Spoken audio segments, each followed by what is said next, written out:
Okay. You forgot the enemy thing too. Yeah, I don't even know. My god, such a good theme. Alright, I am ready to start. Yep, go ahead. Give me a countdown. 3, 2, 1, go. Oh, Good luck. no. Oh man, Bed of the Beast, we gotta smack him up a bit.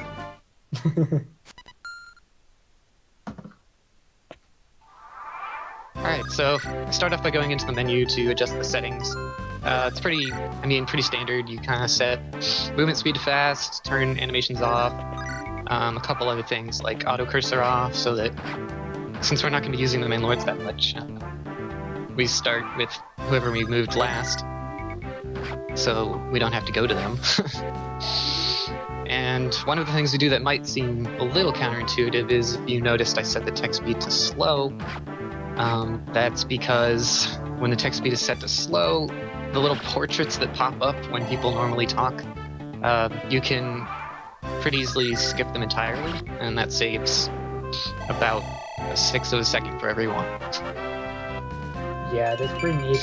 It was found a long time ago by DXT, but apparently no one noticed until like a few years later. I think it was you, Kirby Masa, that noticed it and was like, wait, that's faster.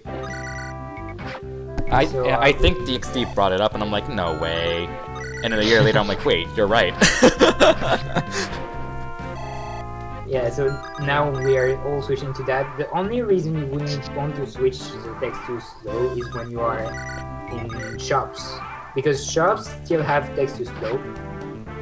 And also, like, every time you need to discard the weapon, like when the game says, do you really want to discard this weapon, or use a meaningless text thing, like, do you want to deploy meaningless text is going to be slow. So it kind of loses sometimes, so if you want to go through the select timings, you can.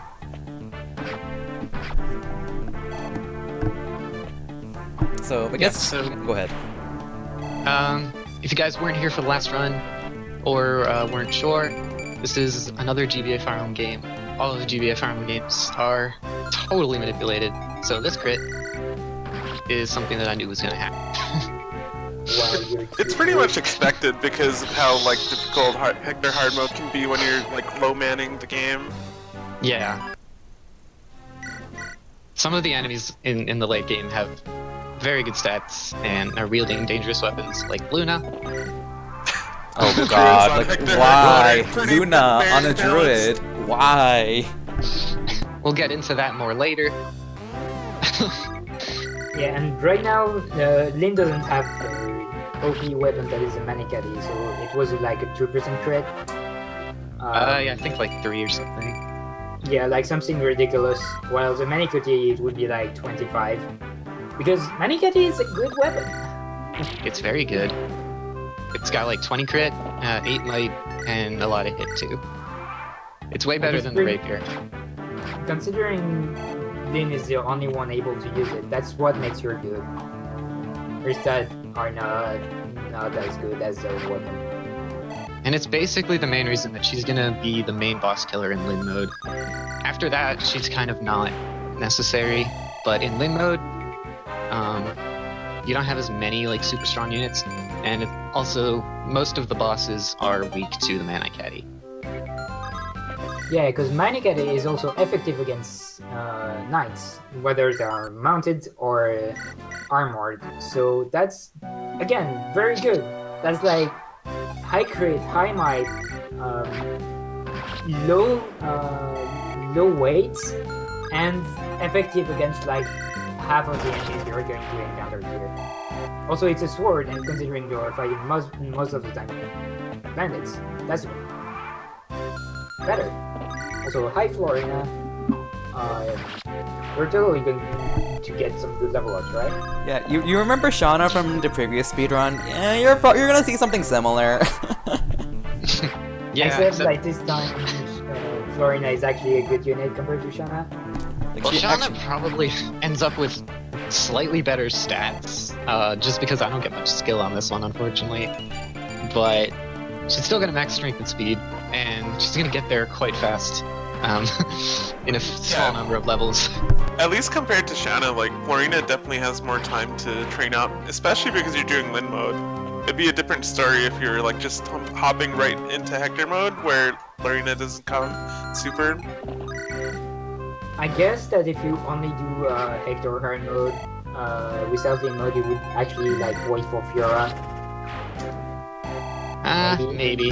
I'm I not don't sure. know. Fiora costs a good You- chunk of time to recruit, but you don't have much Yeah, time to there's train that. Florina, so it's a hard But you decision. do have like more time than you have to train Fiora. So by the time you get her, they would be pretty comparable, and Florina might be a little better.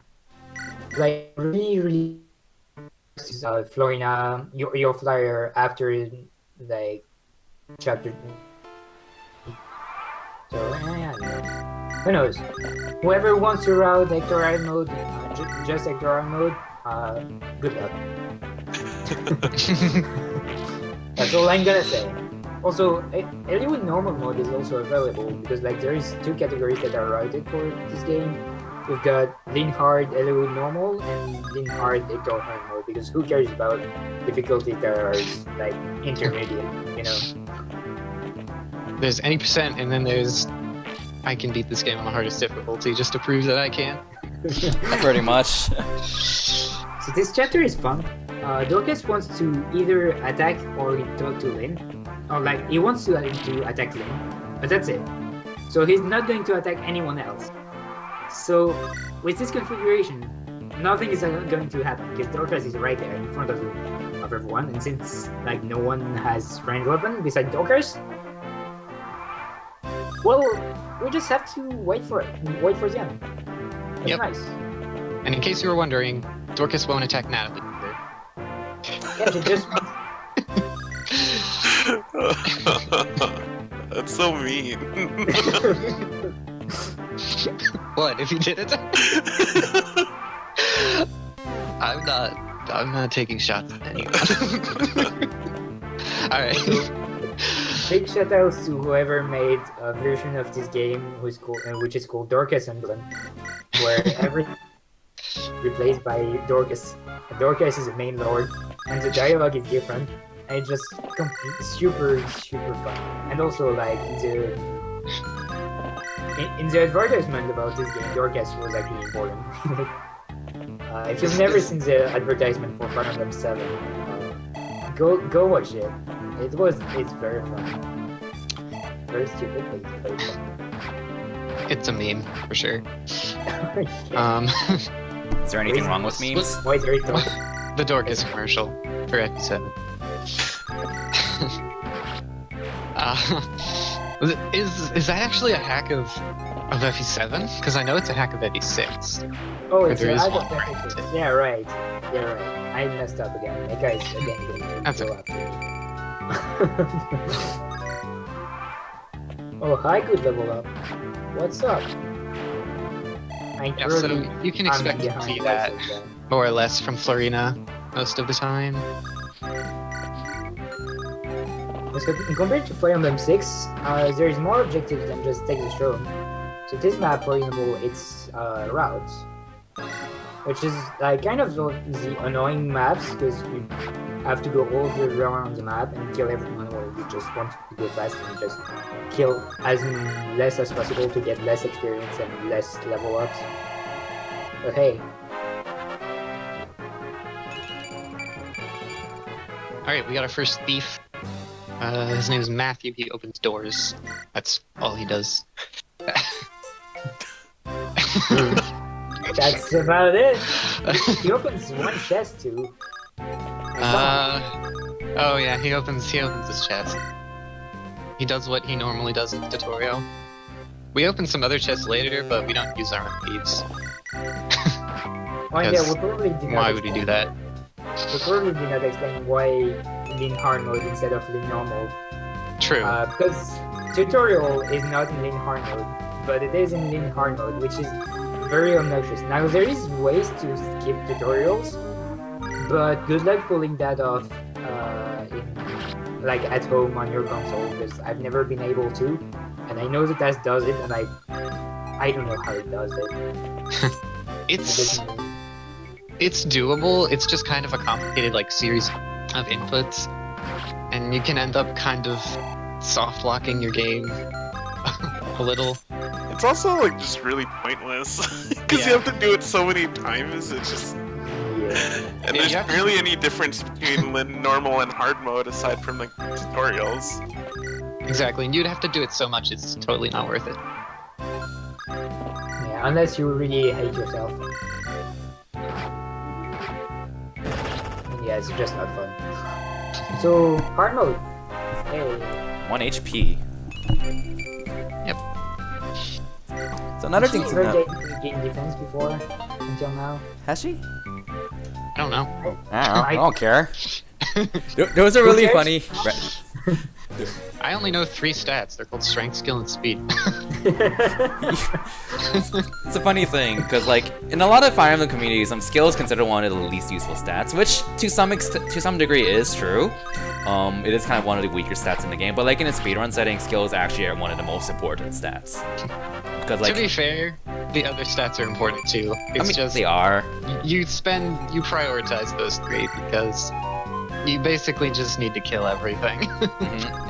The idea is you can manipulate dodges if you have to, but you can't, like, crits are harder to manipulate and you can't make yourself deal more damage if you don't already. And for as an FYI, a lot of people think luck increases the crit, which is actually not true. Your crit rate is calculated by your skill divided by 2. So every point of skill matters to increase the crit by even 1 point. Isn't speed also in that? Or am I confusing it with void? Nope. I'm confusing it with void. Yeah, a void is calculated by speed times 2 plus luck, and same with similar with accuracy. Accuracy is skill times 2 plus luck.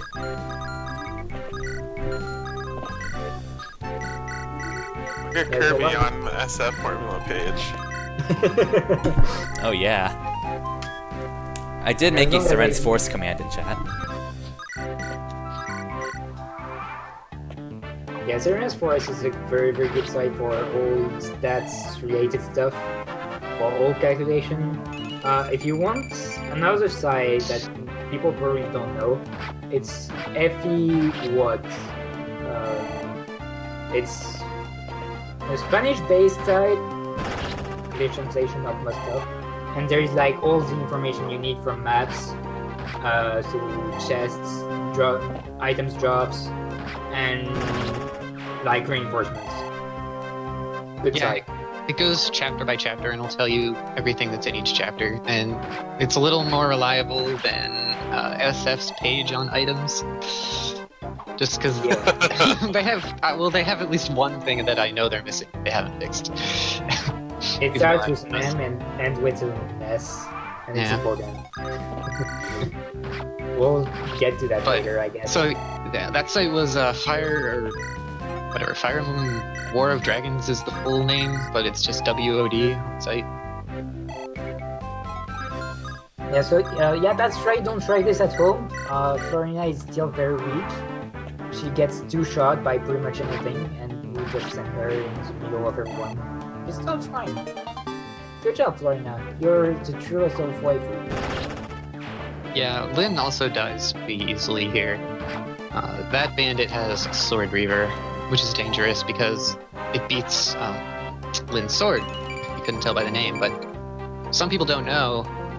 What Reaver weapons do is they also double the effects of the weapon triangle. So instead of getting, -1 attack, minus 15 hit, it's double that when you're fighting a Reaver weapon for both sides. It also makes the boss a joke for Lynn. He totally would have kind of wrecked her, but he's carrying an Axe Reaver. Wait, he has an Axe Reaver? Yeah. I think that's a kind of a gimmick in this chapter. Like all the one-range enemies have Reaver weapons, I think, or at least the ones near the boss. Yeah, they're basically introducing you to Reaver weapons, because there's also a Lance Reaver in that village. Yeah, because like you totally did not got family used to the triangle weapon at this point. Like you're still getting used to it, but you pretty much got the basic. And then they introduce, hey, you know that one unit that can only use lances, and that would be very, very bad because there is only bandits. Well, there is this one weapon that can solve your problem. I'm totally not thinking of you, Hep.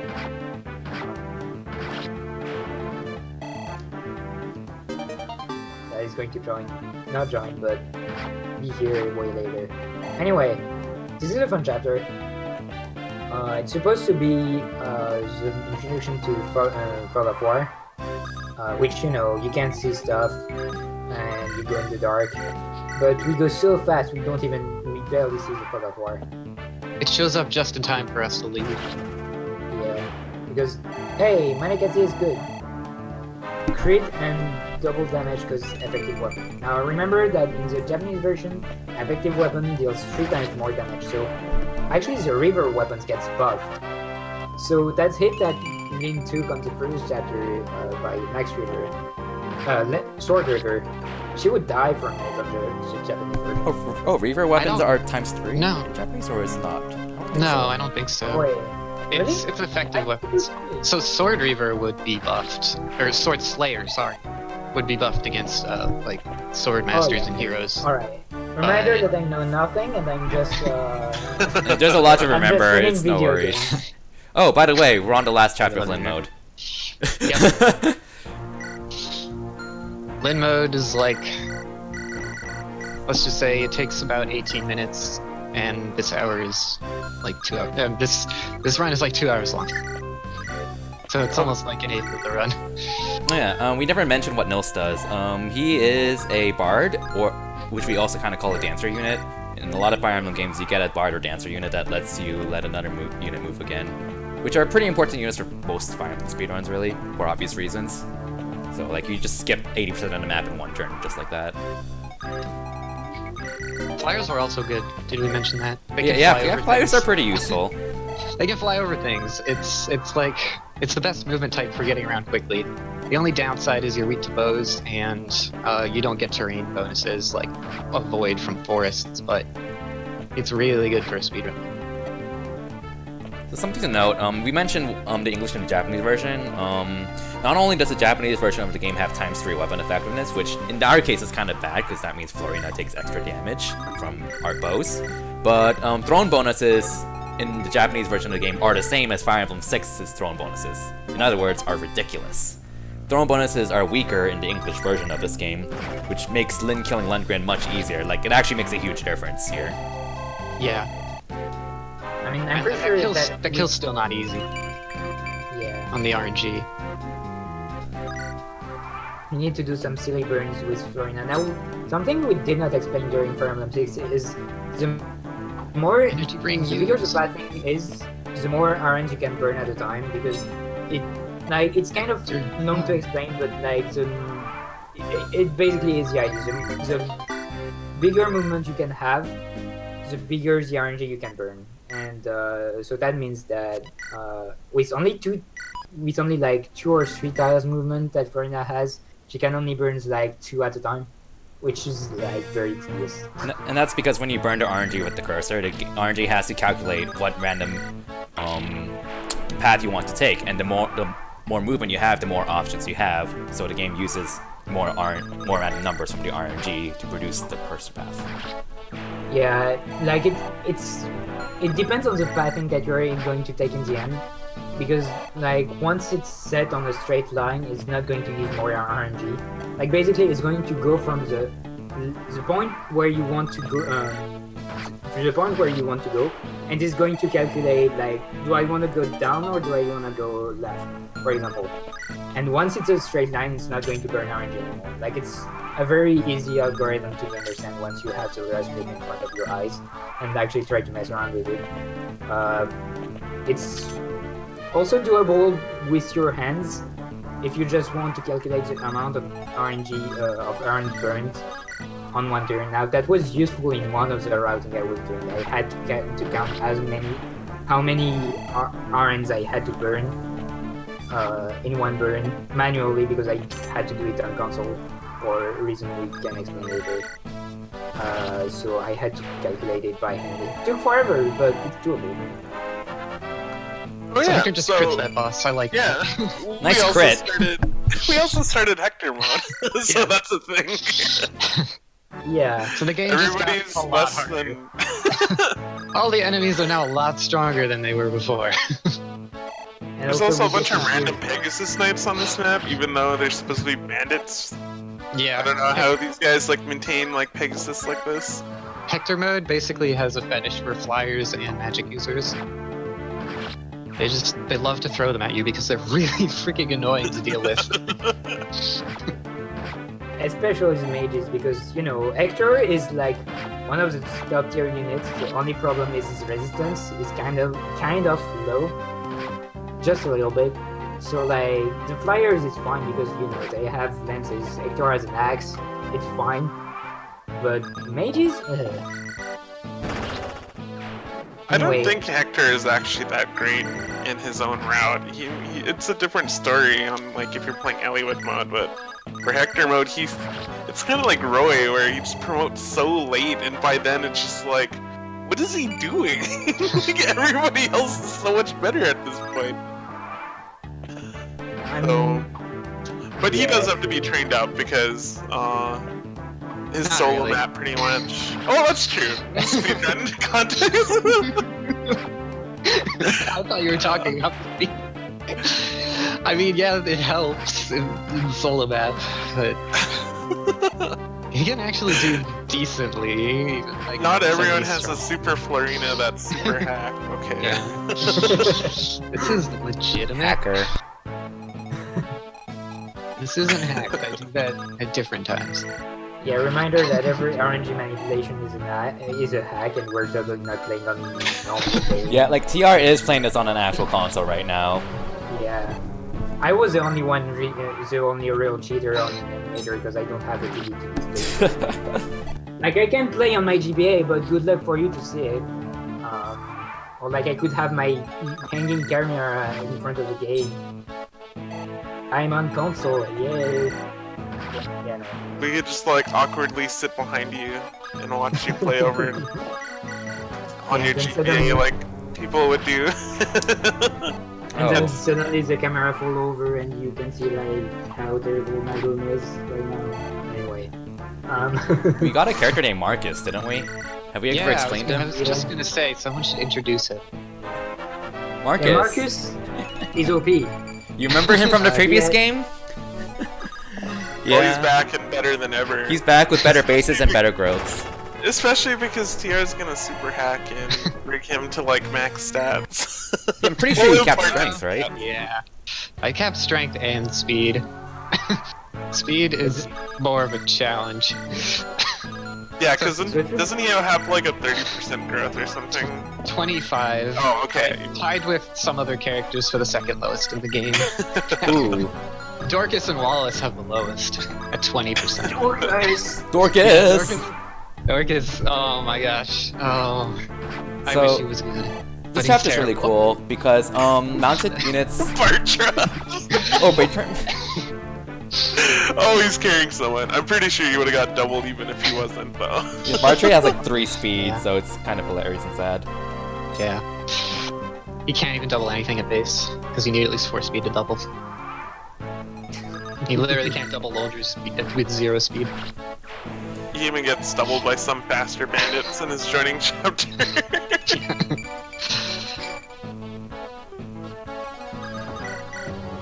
So I'm doing a bit of a rescue drop chain thing Yeah, this to get chapter across is this fun. river. Yeah, the only characters that can kind of walk across the river are just Eliwood and Hector because they have like special lord movement or something, so kind of abuse that.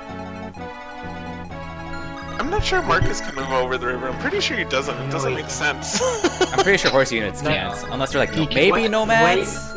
Why would you do that if you could I don't just move Marcus through the river? Like instead of having Hector carry Marcus, you would just have the other way around. Marcus carrying Hector. Because you know, I mean- in Fire Emblem game, in GBA games, whatever your constitution is, you can carry any other unit if you have a horse or a flyer. Which is pretty nice when you are playing Shanna or Florina Emblem. That's not technically true. You still have an 8 stat. It's calculated based on your con. It's just calculated differently. Yeah. Okay. But It's- yeah, like most of the time, you're still fine. Yeah. But yeah, imagine if Marcus was a wyvern lord.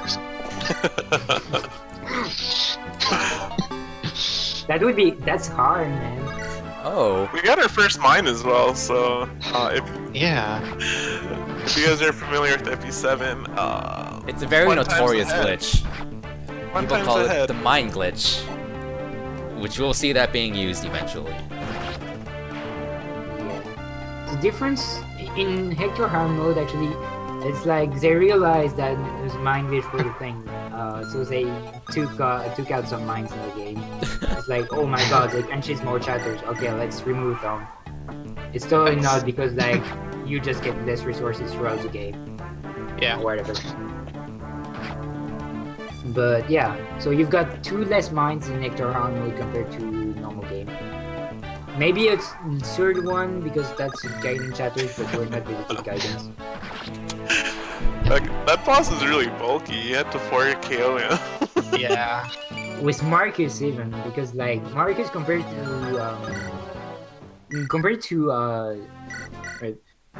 Fire Emblem 6, the only difference in his base is his strength space.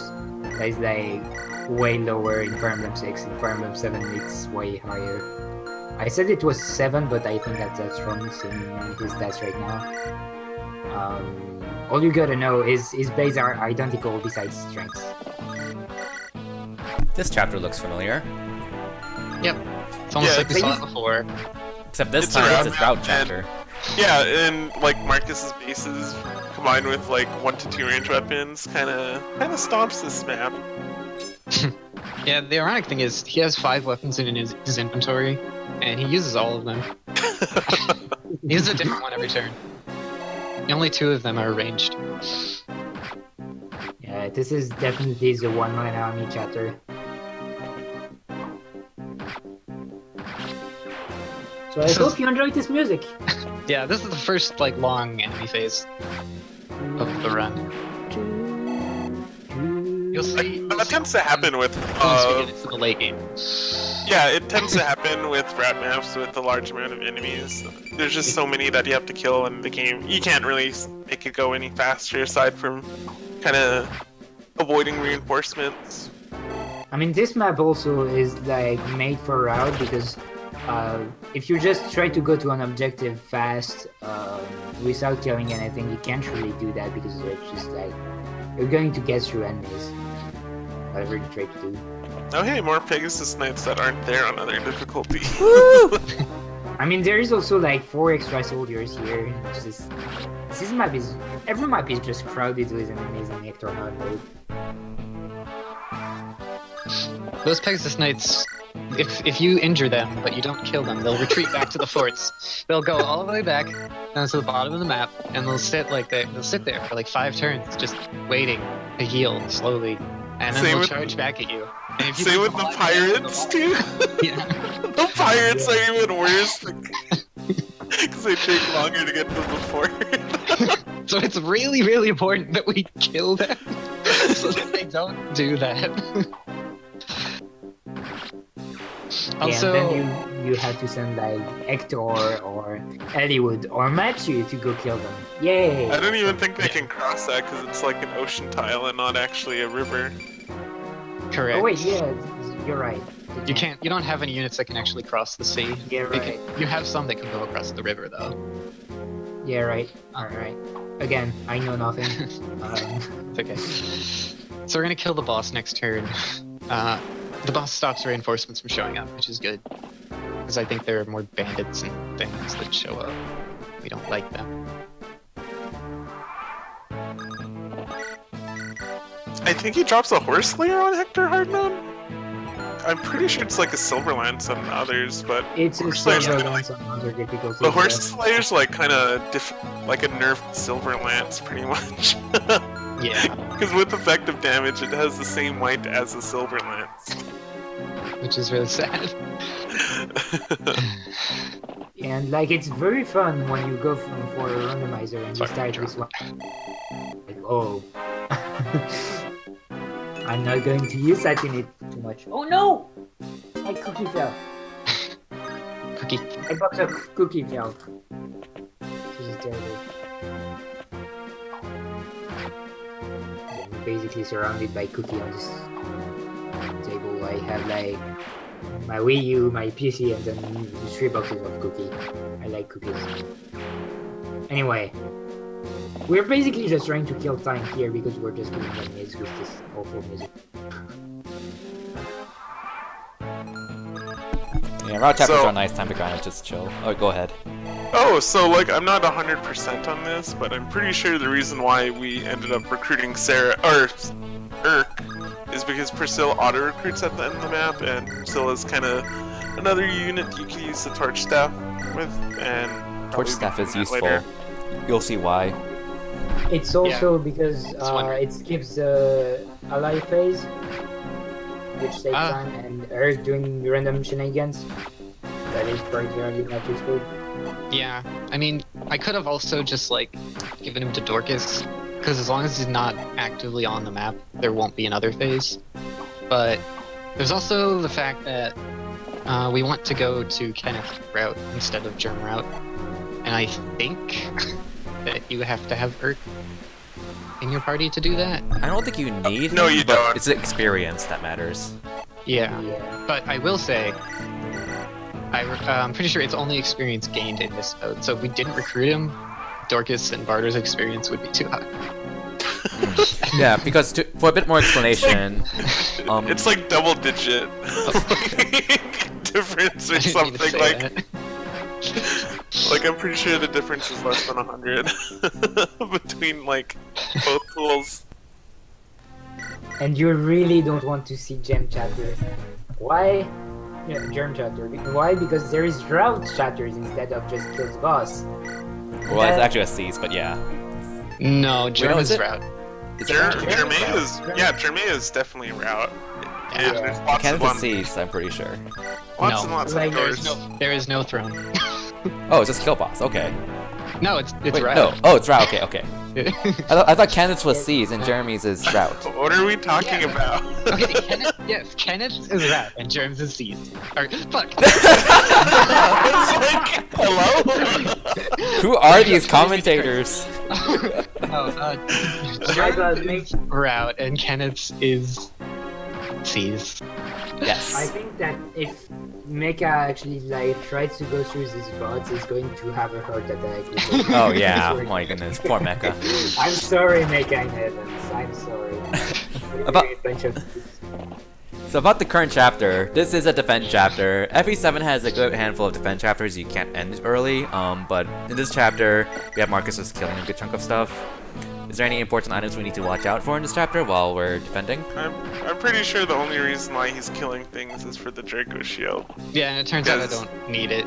Oh, alright. Because I think you could have like Marcus rescue Hector and then just park on the throne, but this is way more entertaining than watching that. Yeah. So oh, yeah, I mean, it this also is a good opportunity for Marcus to get experience, which is important. that's I true. feel when you- Otherwise, I feel wouldn't be when allowed you to were miss saying- any level ups with him, like any stats. I feel when you were saying that Marcus needs level up. He does though. That's his best level around that. Okay, this is a Hector mode only chapter. There are like three chapters that are Hector mode only. I think it's like 2 guidance and 2 chapters. I don't remember off the top of my head. Yeah, so There's that's 4. definitely one There's 4. guidance. Is it one yeah, guidance? I thought You have- 19XX is Hector mode only, and then there's like 29X or whatever that's Hector mode only. I Yeah. think. The one right before the final chapter and 19XX. Yeah. that totally doesn't have very, very stupid requirement for it. Oh, you know. There's a reason why no one's seriously routed all chapters yet for this game, because the requirements for one of the side quests is to grind up Nils to level 7 in the prologue. I mean, in Lin mode. Meaning about 700 turns, about like up to almost 700 turns of spamming Nils. 70, it's 70. I'm stupid. 700. 700, yes! We're gonna go to level 20, guys! Need to hit that promotion that doesn't We need exist. to dodge tank. Also, that was a pretty nice trick on the left side with using the Nomad to kind of block the breakable wall so the enemies don't get through sooner. Yeah. The other annoying chapter would be like getting 700 experience in the desert with 2 overleveled units and a bunch of scrubs. Oh yeah, that would be annoying. So, I had an interesting idea for this chapter the other day. You can get ECG on this chapter. ECG is short for enemy control glitch. You'll be seeing that shortly, like 3 chapters from now. No, I believe it, because there's some bandits that just start up there, and you have some doors to open and stuff. We'll Yeah, so explain you that could later. like end the turn repeatedly, possibly. But I got the dragon shield. I'm gonna sell it. I don't have to because it comes with a goddess icon that I forgot about when I was routing. However, the experience is nice, if not technically necessary. So when is rerouting this category to I know you love that, right? No, no, not yet. So, just to talk about a little bit more about Chile, he joined in the community being like, hey, I totally did not just made a route from scratch. That turns out to be faster for being hard than it would normal. Well, technically it wasn't from Completely scratch. I mean, I did see all the routes that had came prior. So. Yeah, That but you pretty much did most of it on your own. But yeah, I was like not in the community until I was done, and then I showed up, and I was like, Kirby, you're gonna run this at HGQ. You should use this thing. And yeah, and I was like, oh wait, what? Who are you? You remember I ran this game, Eliwood normal mode in HDQ 2017, and that's Yeah. kind of what happened. Oh, I have a route to relearn. Cool. Yeah, because turns out his route is has some main compared to the previous one. Wasn't it like 2 or 3 minutes faster, or was it a bit more than that? I don't remember. Something like that, yeah. It was a little more, I think. It might have been If you more. go by the records, it was like 6 minutes. Admittedly, But part we of that don't- was we likely don't from know how much- execution. we don't know how optimized everything was, so it could be less. No, It could be I like know 4 that or the 5. 124 that existed back then could be improved by like by like 3 or 4 minutes easily. Well, Steve, I just never had a good run for it. Steve had a 118 before Kirby got a 112. Yeah. Like the Might not get a 118 was another reroute he did. With another ride, which I learned, and then Tria showed up with another ride, and then I gave up on trying to I was just like, oh come on, I just learned a new route. Stop. Okay, I'm just going to move on and do my own stuff on FS6. Oh. And yeah, and then Tria just routed Hector mode on his own. Something that I wanted to do back then, but I never committed to it. I just moved on to FS6 right. So yeah, I think it was weird me showing up out of the blue and just doing all this stuff, but Hey. yeah. At first we were like, those days are wait, over. is your right actually faster? Who are you? What are you doing here? Wait, what? Oh, We were very Oh, it's confused about your, or at least I was. I don't know about anyone else. I was confused too. it took you guys like a week to even look at it, and then you were like, wait, this is okay. So Lowen's Yeah. dead. Yeah, I was gonna say, I was like, it looks like he's gonna get got. Yeah. Rip Lowens. How many? That's 18 deaths now. I'm glad someone is counting all of them. I think it's Very 18. glad. Oh yeah, I forgot you don't have Merlinus, so you have to go buy multiple javelins with different people. Yeah. And because you can get Merlinus early, Oh. like you get it on this chapter, but Oh no. Uh-oh. Kent is dead. Does it matter? oh, Do you use them later? it does. It should matter. Hmm. Do you really want to reroute from there? You said you were going to reset this chapter. I remember. It doesn't matter. It Okay. doesn't matter. We'll but- see if you can It, finish. not it might gonna affect risk your unit ordering later. Yeah, it's not important, but I'm not gonna risk it because it's not worth it. Because if something happens, Yes, we're resetting for Kent. Resetting for Not Kent. Yes. I think I'll count that just because I think we counted Olivia, who also died from and then got resetted. I mean, I'm fairly certain it doesn't matter, but I don't want to risk it. Yeah, because like again, in an RNG manipulator run, if like one thing goes off and then you save over that file and then you realize later, there's just no turning back. You cannot really continue to run with the route anymore. So like, At least it's because most of the time if you mess up the chapter, you're going to notice it right away, and you're most of the time not going to be able to finish it. The problem with FX6, the previous run, is that most of the things you manipulate is level ups. And if you mess up one of the manip, you're not going to have the right level up for one chapter, and you're like most likely going to have to reset the whole run. So that's why it's a very It's like, oh no! Marcus!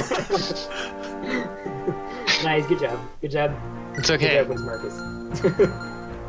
It was just the first turn anyway. Like, resetting on first turn is fine because you don't have to switch through any phases. We got like Like, 25 minutes of buffer. We're good. Say that now. The 2 hours run, yeah. I mean, I had 25 minutes too, and we know how this runs, but... Well, like, I lost most of my time on the third chapter. That was fun. Anyway, hope you guys enjoy sitting through fun stuff. Oh, and yeah, just as I mentioned earlier, we set text speed back to fast because shops are slow if you put text in slow. Like, it's barely noticeable if you don't play the game, but if you play it, you're basically going to have to mash through the text. While if you have it in max, the text is... So I timed it on the menu on the shops in Fire Emblem 6 to be 2 seconds slower. So I had like a big, giant Excel sheet telling me how many that Wizkid, like how many frames does that save, and I ended up with a route that saved like 2 seconds with text on slow at that certain moment.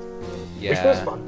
I mean, like, if your text isn't on max, you basically have to add an extra input for every text box to advance it. So.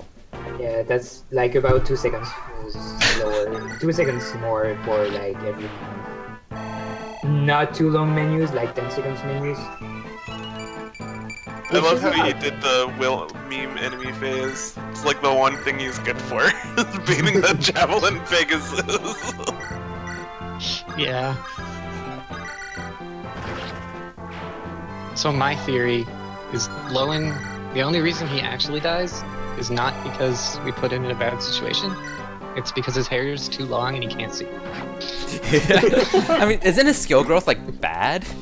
From what I remember? Let me double check. So Lowen's kind of a character who has actually pretty good base stats, and his defensive growths are pretty good. His offensive growths are kind of eh. Yeah, strength, skill, speed are all 30%. They're bad. Yeah. They're not. Okay, they're bad. I was trying to be nice, okay? I was trying to be nice. Lowen's like main thing is that he's just around and he's just there to chill out, but he's not stellar. He's not stellar. I mean, like, He's good. He's good until Kent shows up, then he can be replaced. I mean, if your Lowen starts being good like early on, since he's available all day, then he's not too bad really. But especially since his decent base stats carry him. You don't really have any other units to train. Like, are you going to train Eliwood? Are you going to train Rebecca? Are you going to train Bart? Kent and Sane are just way better, really. Oh yeah, don't forget to move Kent. Yeah, don't forget to move Kent. Did you buy iron bows instead of javelins? Oh, you did. Saved! Is that a problem? No, it's fine. It's fine. You got an extra Dako shield, so you're okay, I think, right? It's just gonna make the management weird, but it's fine. Can you buy another one? You can. Yeah. How many do you need? Like, how many more do you need? You'd probably just, I don't know. I need 5 more, but I'm not gonna use that many. Wait, you buy 5 more, but you don't need more? You didn't need that much? Okay. What writing is that? Allow me to rephrase. I'm not gonna use them before I have the opportunity to buy more javelins. Like, I'm not gonna use all the javelins I have right now before I get the rest of them that I need. Okay, so then just remember to buy them on the... Okay? I'll remember. No, Yeah, I will. Are you sure? Yes. If I don't remember, I can't actually attack. On that same chapter, you buy them, right? Yeah. Okay. So You're just going to buy as many as you can. Okay, good job. he doesn't have anything. Let's see. Normally I give this a think. It's okay, you got an extra Draco shield, so you can just sell that too, along with the goddess icon. Yeah. See, it all works out. Uh, All the coordinates is okay, good. of course. This is all planned, dude. Everything's fine. Don't let anyone tell you otherwise. Yeah, I mean the entire route, the entire route is planned out in advance. This is just one of the kinks in the route. Don't worry about it. Yeah, I'm not a very good router. Honestly, For some reason, on a rather serious than note though, selling like, iron bows. we do mention how, like, if something goes wrong with the manipulator route, you can't really continue it, but inventory is kind of one of those things where you can generally work around, because what your inventory generally doesn't affect your RNG at all. Well, what you have equipped does, but, like, what other things you have in your inventory doesn't. And neither That's does not money. true. Except sometimes Usually. when it does. Except the times it does, yes. It usually doesn't. Except for the times where it shouldn't, but it does. Well, now here's one story about Fire Emblem 6 final chapter routing, where I pretty much lost myself trying to route this because some weird stuff was happening. Actually, the Eclipse Stone on name needs to be unequipped because otherwise your enemy phase is going to be different, because for some reason, even if you don't have it equipped, the enemy is going to be scared of it and just move differently because it's in the inventory of name. And that made me lose so much time trying to figure out what was wrong with my file. When it was just, oh, at some point I just unequipped the Eclipse Stone. Oh yeah. For reasons. It's just mess around with the RNG. Did you seriously deploy Urk just for 10 experience towards towards Kenneth's map? Pretty sure it's for the Thunder crit, wasn't it?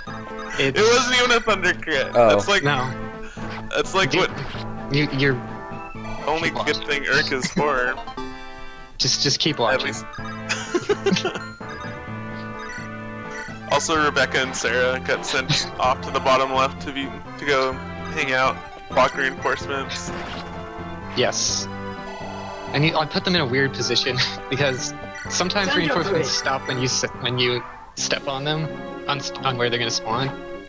These reinforcements, the Cavalier will stop, but Nomad will appear just no matter what. So what I'm actually doing is trapping the Nomad in a corner so that it can't do anything. Why do I have a bow? This chapter is kind of bow heaven, so, like, it's kind of a dangerous chapter to throw Florian around, but I think he's using Yeah, Florian here it's to kind of early train enough. her. It's early enough where you can kind of train her, and she kind of wrecks archers on fire phase. Just can't really. I mean, expose a her lot on of enemy. most characters do. Wreck archers on And their she base. was. and she Well, was this also Florian is already- super hacked. Okay, she can one round them easily. Especially with Slimman's crits. Okay? And also, like to point out, she also got Saint Robe from Lynn's prologue. Like, we pretty much gave her all the boost items in the in-game mode. Yeah, it was Yes. an angelic robe and an energy ring, so Yeah. she's kind of bulkier and also more strong than usual. I mean, plus the strength for a Pegasus is nothing to be ashamed of. It's pretty nice.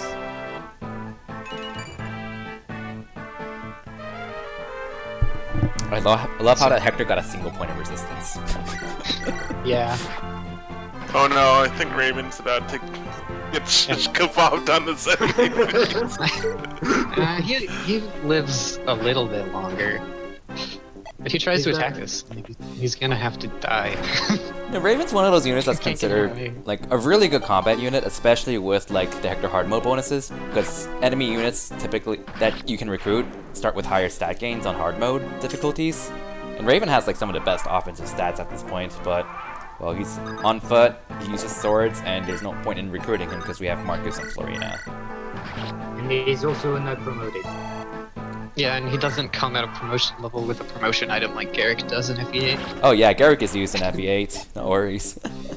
Yeah, you need to get him to like level 10. He starts at level 5, but his bases are like pretty good actually at this point. I think he has like 15 speed. 15 speed at level 5 is like his stats are ridiculous for a level 5 unit. Let's be real. It's just he's level 5. So,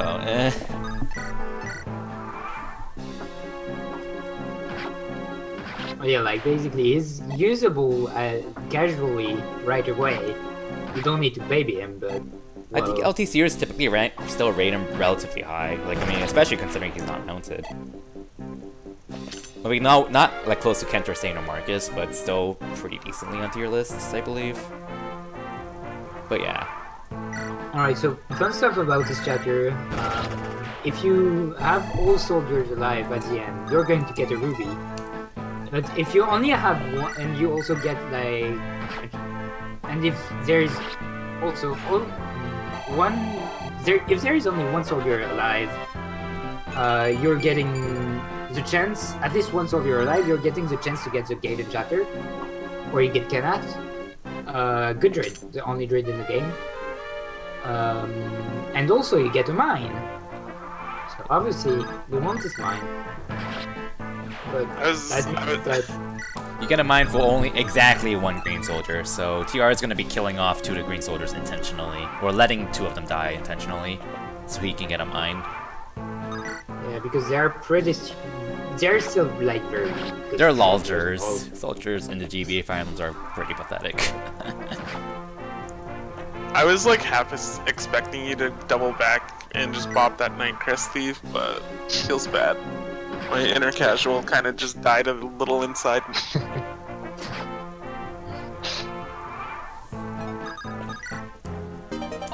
I wish I could kill him to stop him from looting stuff, but it just takes too long. There's no time.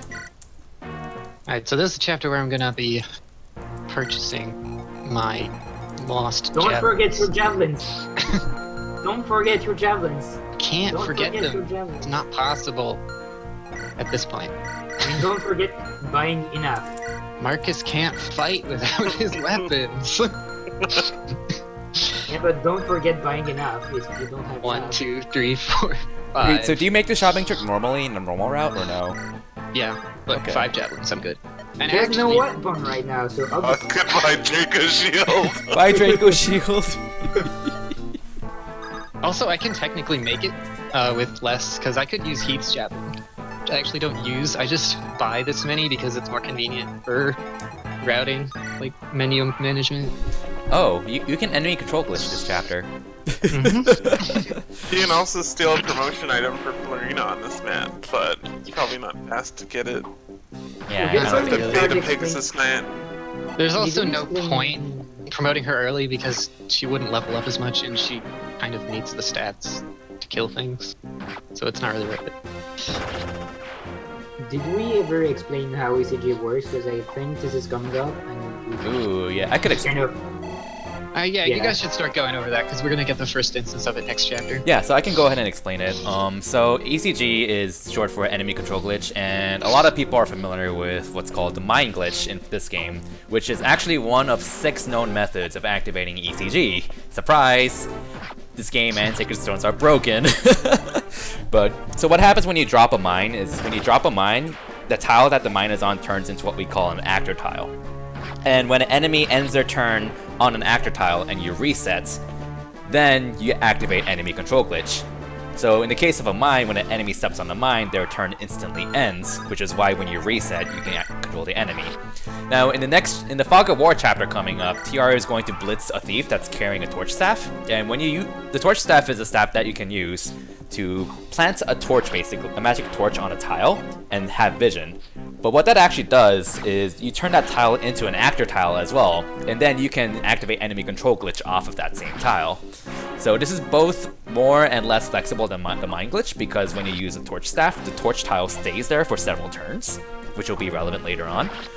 Whereas, but then you can only use it in Fog of War. Whereas with the mine glitch, you can use it on any map, but it's a one-time use.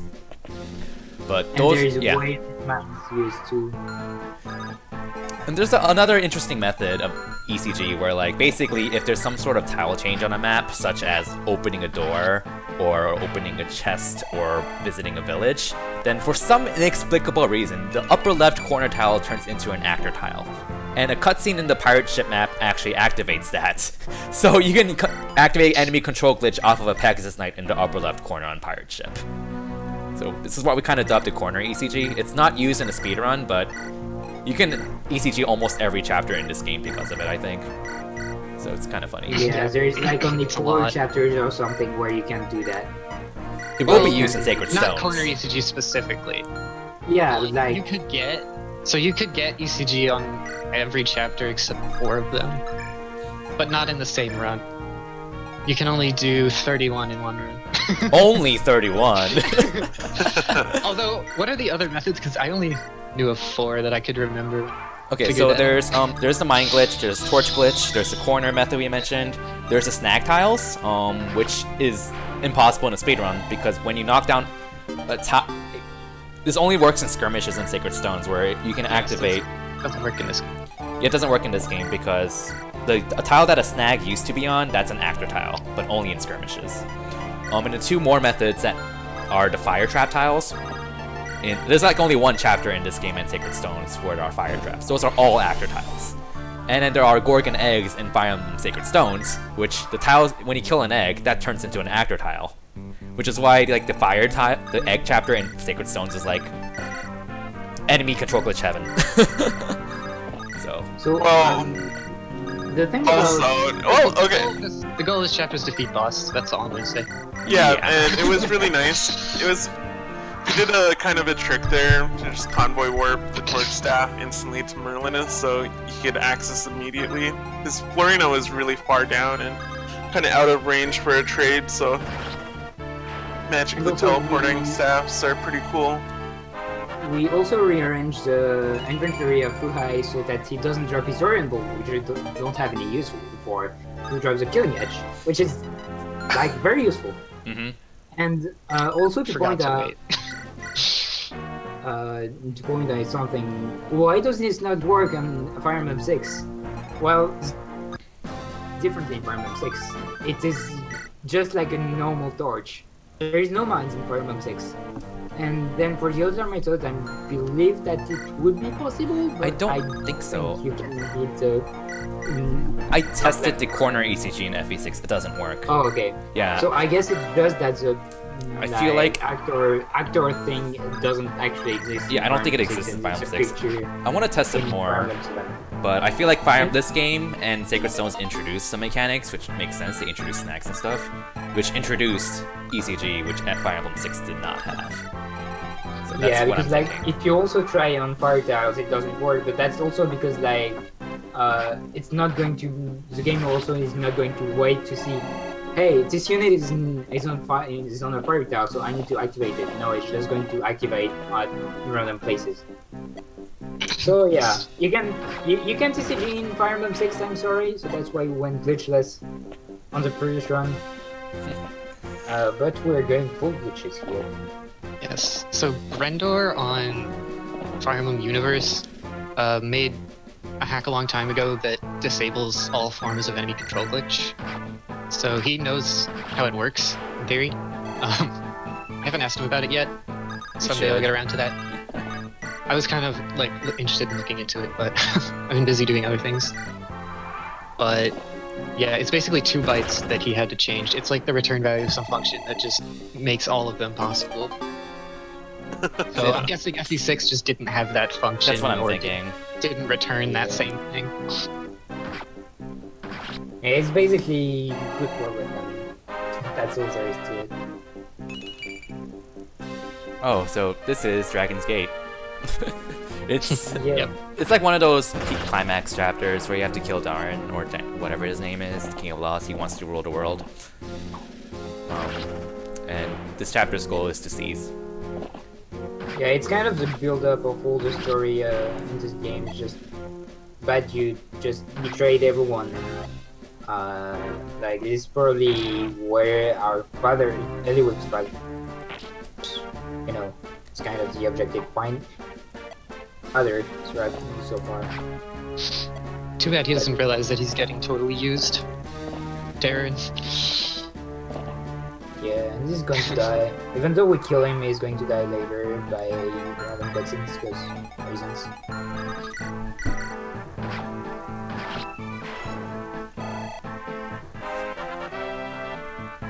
Just It was pretty interesting seeing kind of a difference between the normal and hard mode speedrun, where that boss is so bulky you have to equip a killing edge, and kind of forgo using a javelin so you could kill the rest of these guys on enemy phase. And the normal mode speedrun also mind glitches this because you have more mines. yep. Yeah. I mean, it doesn't make that much of a difference not to use the javelin because you'll notice all these nomads aren't even damage anyway, so we still have to kind of wait another turn.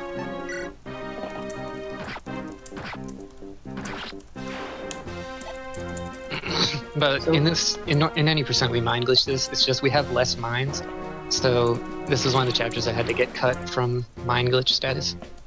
Yeah, because mine here doesn't save that much time. The main thing it saves is because there is something weird happening in the emulator version that like most people have for this game is that during the cutscene, the Canas is there, promoted as a druid, even if you do not recruit him, which changes the RNG for getting his levels up, which makes no sense whatsoever and is not in the actual game. And that is the reason why we needed to actually route this chapter RNG without simulator at first until like someone made a fix for this game's ROM. It doesn't Yeah, even someone fix being- everything. I just want to clear Yeah. that up. It doesn't actually fix everything. It just makes it easier. It just makes it easier to route the speedrun. Wow. All right. So yeah. So basically, like at some point, I had to rig one level up with Florina, and I had to figure it out from scratch without the US script. And it took me like a whole 3 hours to figure out how many errands I needed to burn. And then I did like a very very silly method of just, hey, I know this strat that only burns one errand every time, and it's like very fast to do, so I'm just going to do it because I know how many I need to burn. And I'm fairly sure that it's also the route of this. I'm sorry, Gumpitch.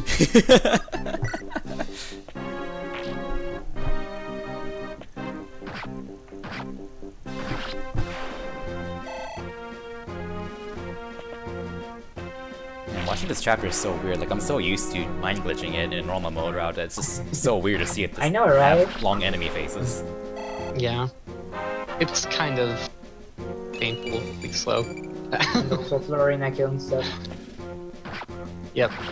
So fun fact, we used in a very very old route, we used to grab the Luna in one of the chests here. It took forever.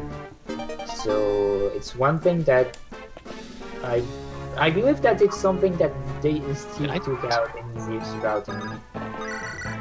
Like basically the game got through one route done by Molotov as a bonus of AGDQ 2013. Then I took his route, improved it, mainly taking out all the hype with the Uber Spear, and like making better use of mines. Steve improved it even more to be like smarter overall. And then Trio arrived and just changed everything. So I need to improvise my trading here a little bit because the javelins aren't where they're supposed to be. You really wanted those iron bows. Yeah. Right, so this Gotta chapter... use Rebecca, man.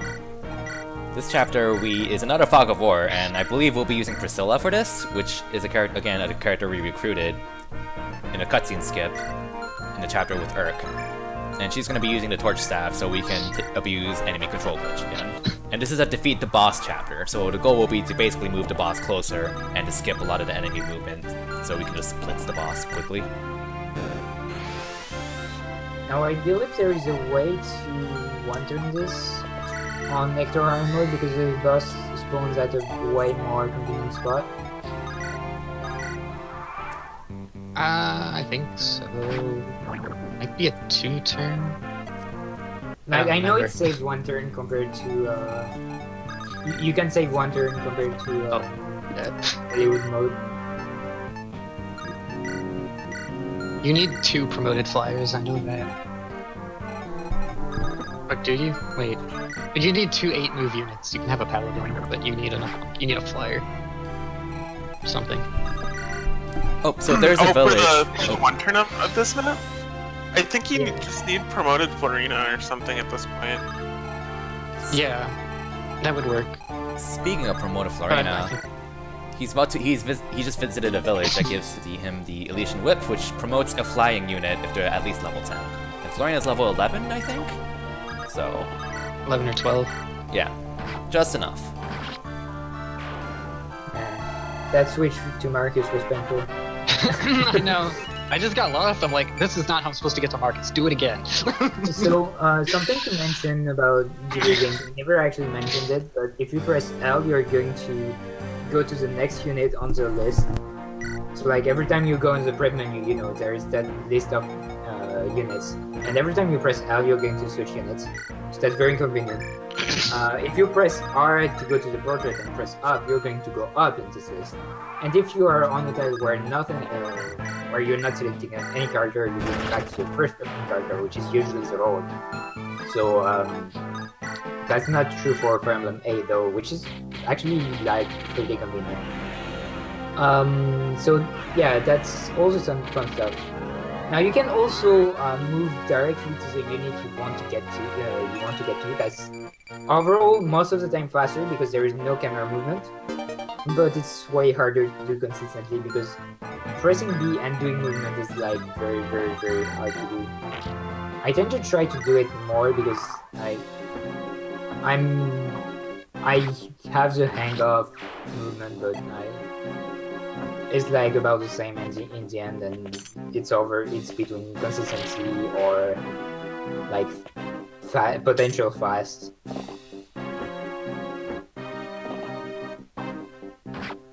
Also, shoutouts to super long enemy phase. Yep, we're getting to that time. Yay!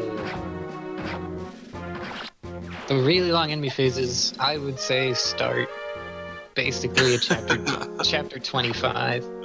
Oh yeah, chapter 25 indeed. And you have like four Where you have to or 5 chapters in a row. It's a moment where you basically have to find stuff to talk about. It's pretty funny because like up until this point things have been like pretty fast enemy phases, like, but then later on they get really long. Especially in Hector hard mode. Like there is a reason that it's 30 minutes long. It's not because of the 2 extra chapters or something. Or like it kind of is because one of them is like super duper long. We all know which one I'm talking about. But it's really just because there is way more enemies, so therefore way more enemies moving in the enemy phase. And in Fire Emblem speedruns, it turns out that what takes time is enemy phase. There's a reason why the DS games are faster than everything else before. It's because skipping is a thing. Yeah. If you like the novelty of this speedrun is it's really cool to see the hardest mode in the game like beaten this fast. But if you ever want to see a really fast-paced FF7 run, any percent is a great watch. It only takes an hour and 15 minutes compared to this 2-hour run. And there's tons of glitches, and it's cool, and it's fun to run. I think Eliwood normal mode speedrun ECG's 10 chapters out of 30-ish. Yeah. Yeah. And it's a lot more fun to run 10? because you don't spend like 45 minutes just watching enemies move. At least 7. Hold on. 1, 2. I count 7 in my head.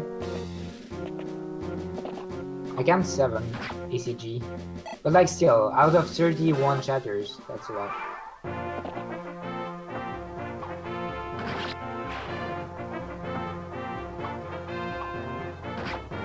Linian recruits Heath because he comes with a mine. Some people don't know you can do that. And then we're gonna end the chapter. Recruiting with like, I don't know, Lin or Florina, but very few knows that you can recruit him with Nini.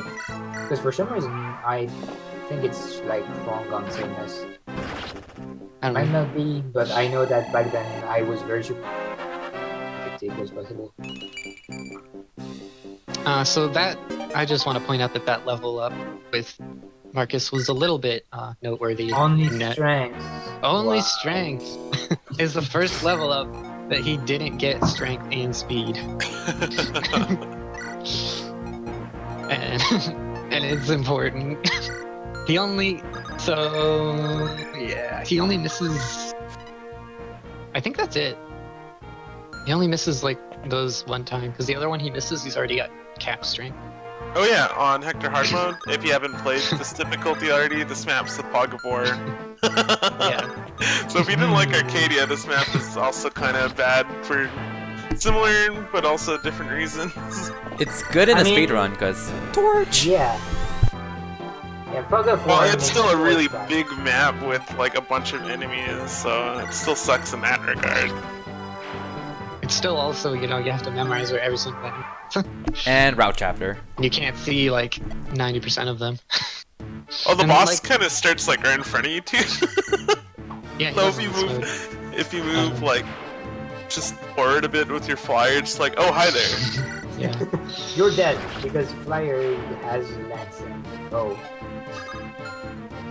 I don't And remember also, I which one think that these is. guys Is have- that- I think these guys have bows too, right? I don't No, I think don't think so. the bosses do. Which one is up in front of you? Let me I was gonna check S stuff, but I think WAD would actually be better. Paul is the one closer to you when you start. Okay.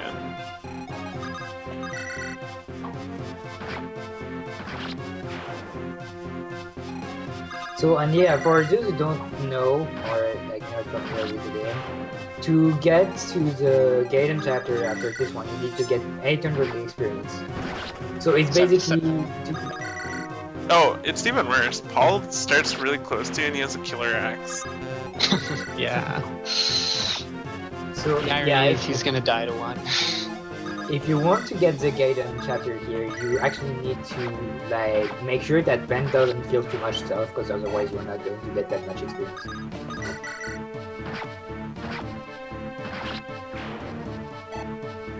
Were you going to mention Ben's when he's going to be relevant? Here's just like at the other side of the map and doing stuff. He's pretty good, I guess. Maybe. Maybe. Alright, so here is a little magnet to get Final's Might. And also we're just casually putting Florian in the middle of the map. How can gets used? Yo! So I know it's kind of a drag to move all these units, and it's slower to manually do it, but it's just like some of the units will just run away and mess everything up and like get in the way of clearing it quickly, and then more reinforcements will spawn and it's even worse. So you kind of just have to do this.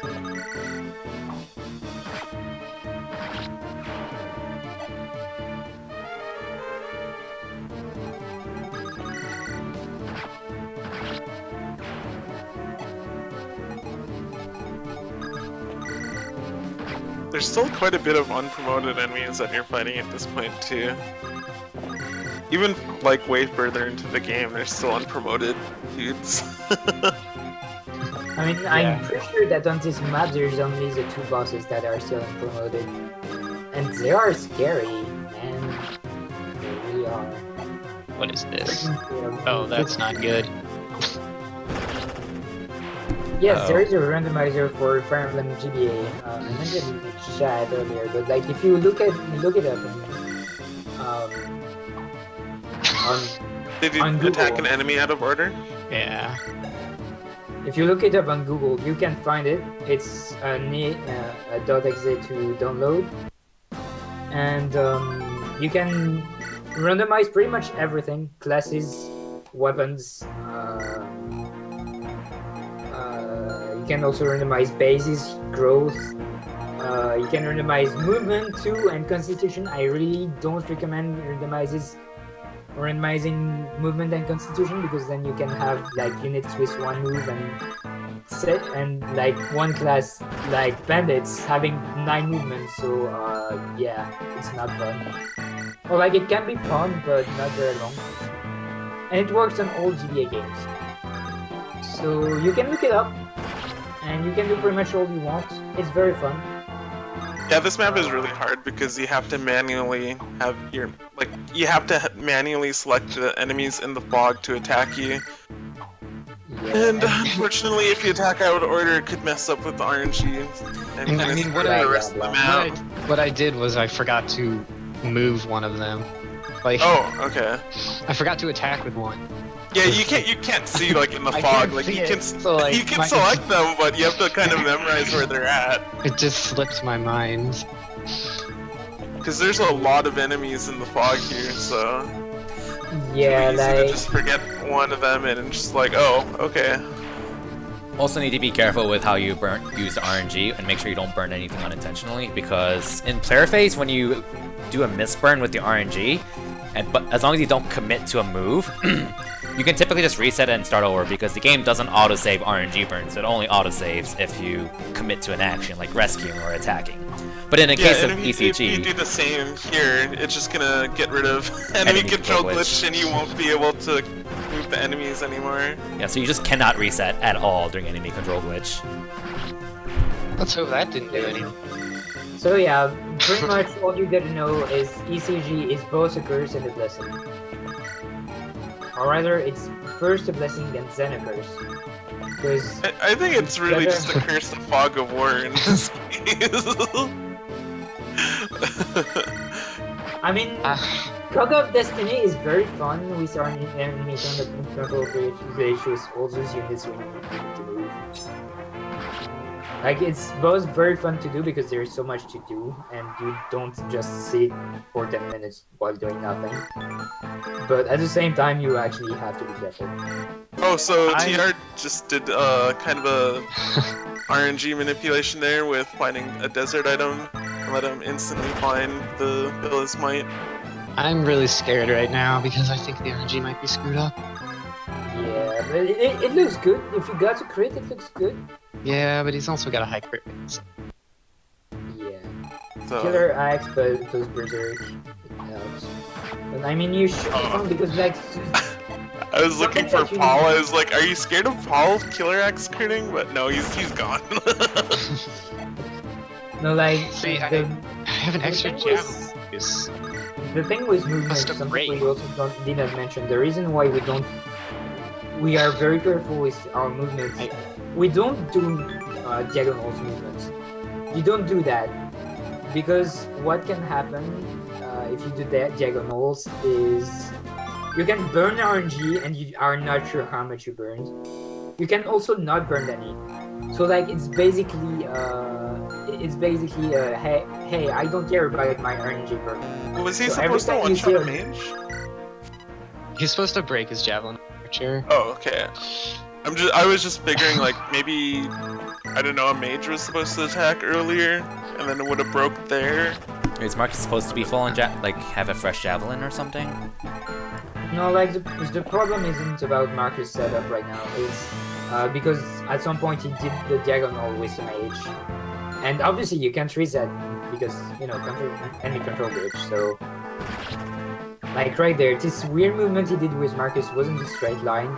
So that means it has a chance to burn RNG, but since we don't have a Lua script, we can't tell whether or not it burned RNG or not.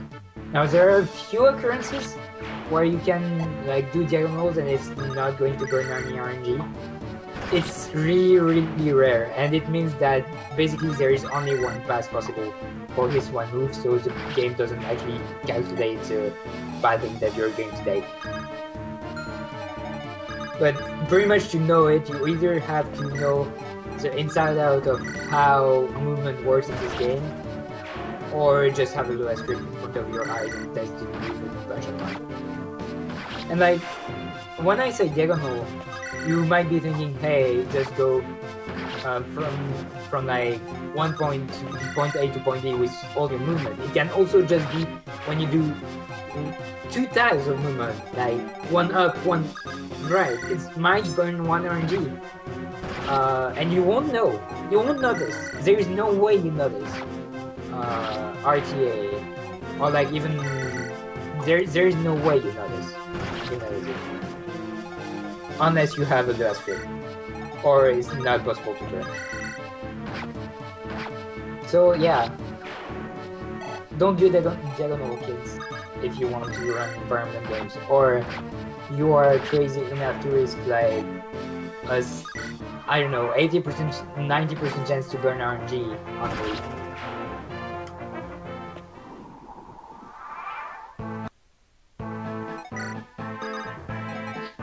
So yeah, Okay. if you want to keep manipulating RNG,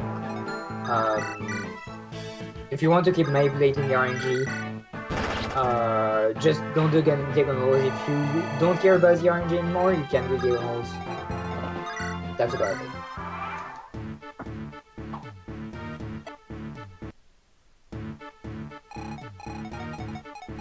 So like Marcus is supposed to get hit there and not crit him, and he crit him last time. So now this javelin's gonna break this archer.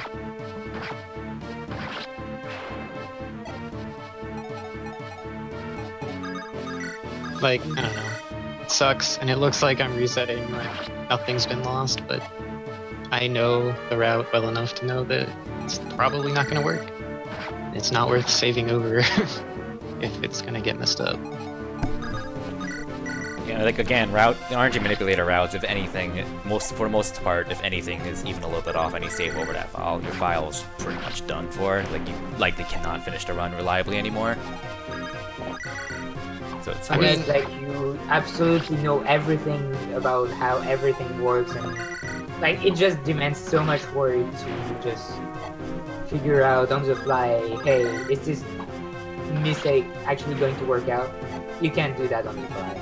You need to actually like just think about it, or just run through it, test it, see if it works. If it works, okay, I'm going to implement it. If it doesn't, then alright, fine. Because like, even if you think it's going to work, there is a chance that something that you did not think about is not going to work. One of the best examples I have is on Fire Emblem 7, on chapter 11, Eliwood normal mode. Back in old routing stuff, you had a way to this chapter's over now. Thank God. Yeah, just it's so freaking big, please. Why does it have to take like yeah, you so on chapter long? 11 you had a way to just get hit one less time by a bandit. That gave one less experience on Marcus. You might think that one experience doesn't change much, right? Well, it changed stuff in chapter 27, which is 16 chapters later. Imagine that. Imagine how stupid the one difference with one EXP is going to change like so late in the run. Yeah, so the other day I was doing practice runs and I forgot to use the energy ring on Florina. So I didn't find out until 6 chapters later when you get her back in Eliwood mode. And ironically, it turns out if you just do the speedrun route and then you have just like one of the stat boosters in your inventory, it's enough to max your funds rank. So Lynn had a white gem. That's what tipped me off. I'm like, she's not supposed to have that. Is this a glitch? It's like, no, you just... Well, at least that way you won't have to sell your iron bows. Yeah. White gem. Oh hey, that's the boss! This map is so silly because like there is so much to do, and it just ends so The fast. boss is like right there. And he moves too. Alright, Hector exclusive chapter. Here we go. Oh man, the reinforcements spam map. I love this one.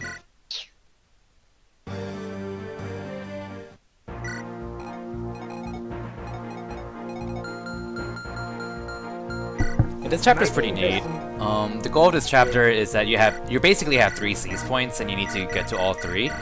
And so what TR is going to try to do is there are these invisible trigger points that you want to avoid, because if you enter them, then a bunch of reinforcements show up and waste time.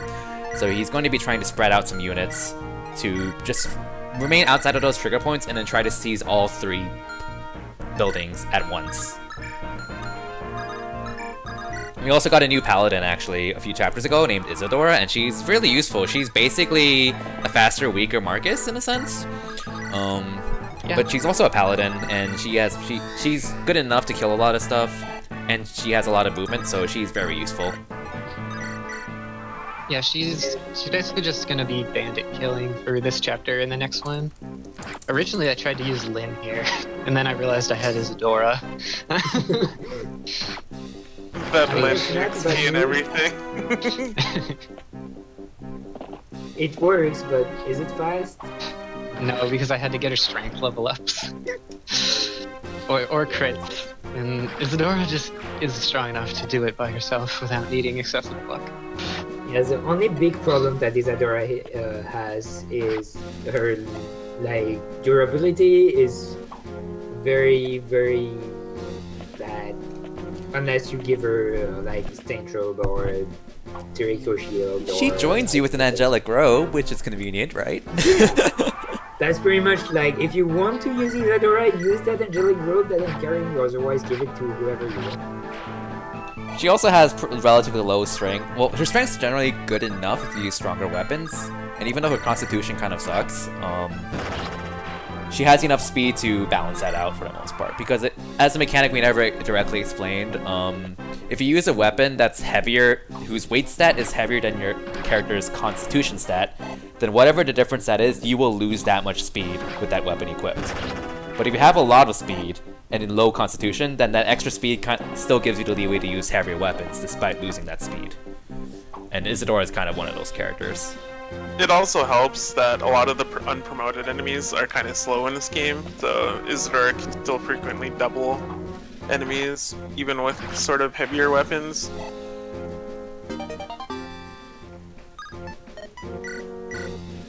Yeah, like basically as long as you make her a little bit more durable, then she's a good unit to use. The only problem is you need to pay attention to that, or else she's going to just die to random ulting. It's higher Sheila. It totally didn't do that last time I played through casually and just killed Isadora while she was kind of fine.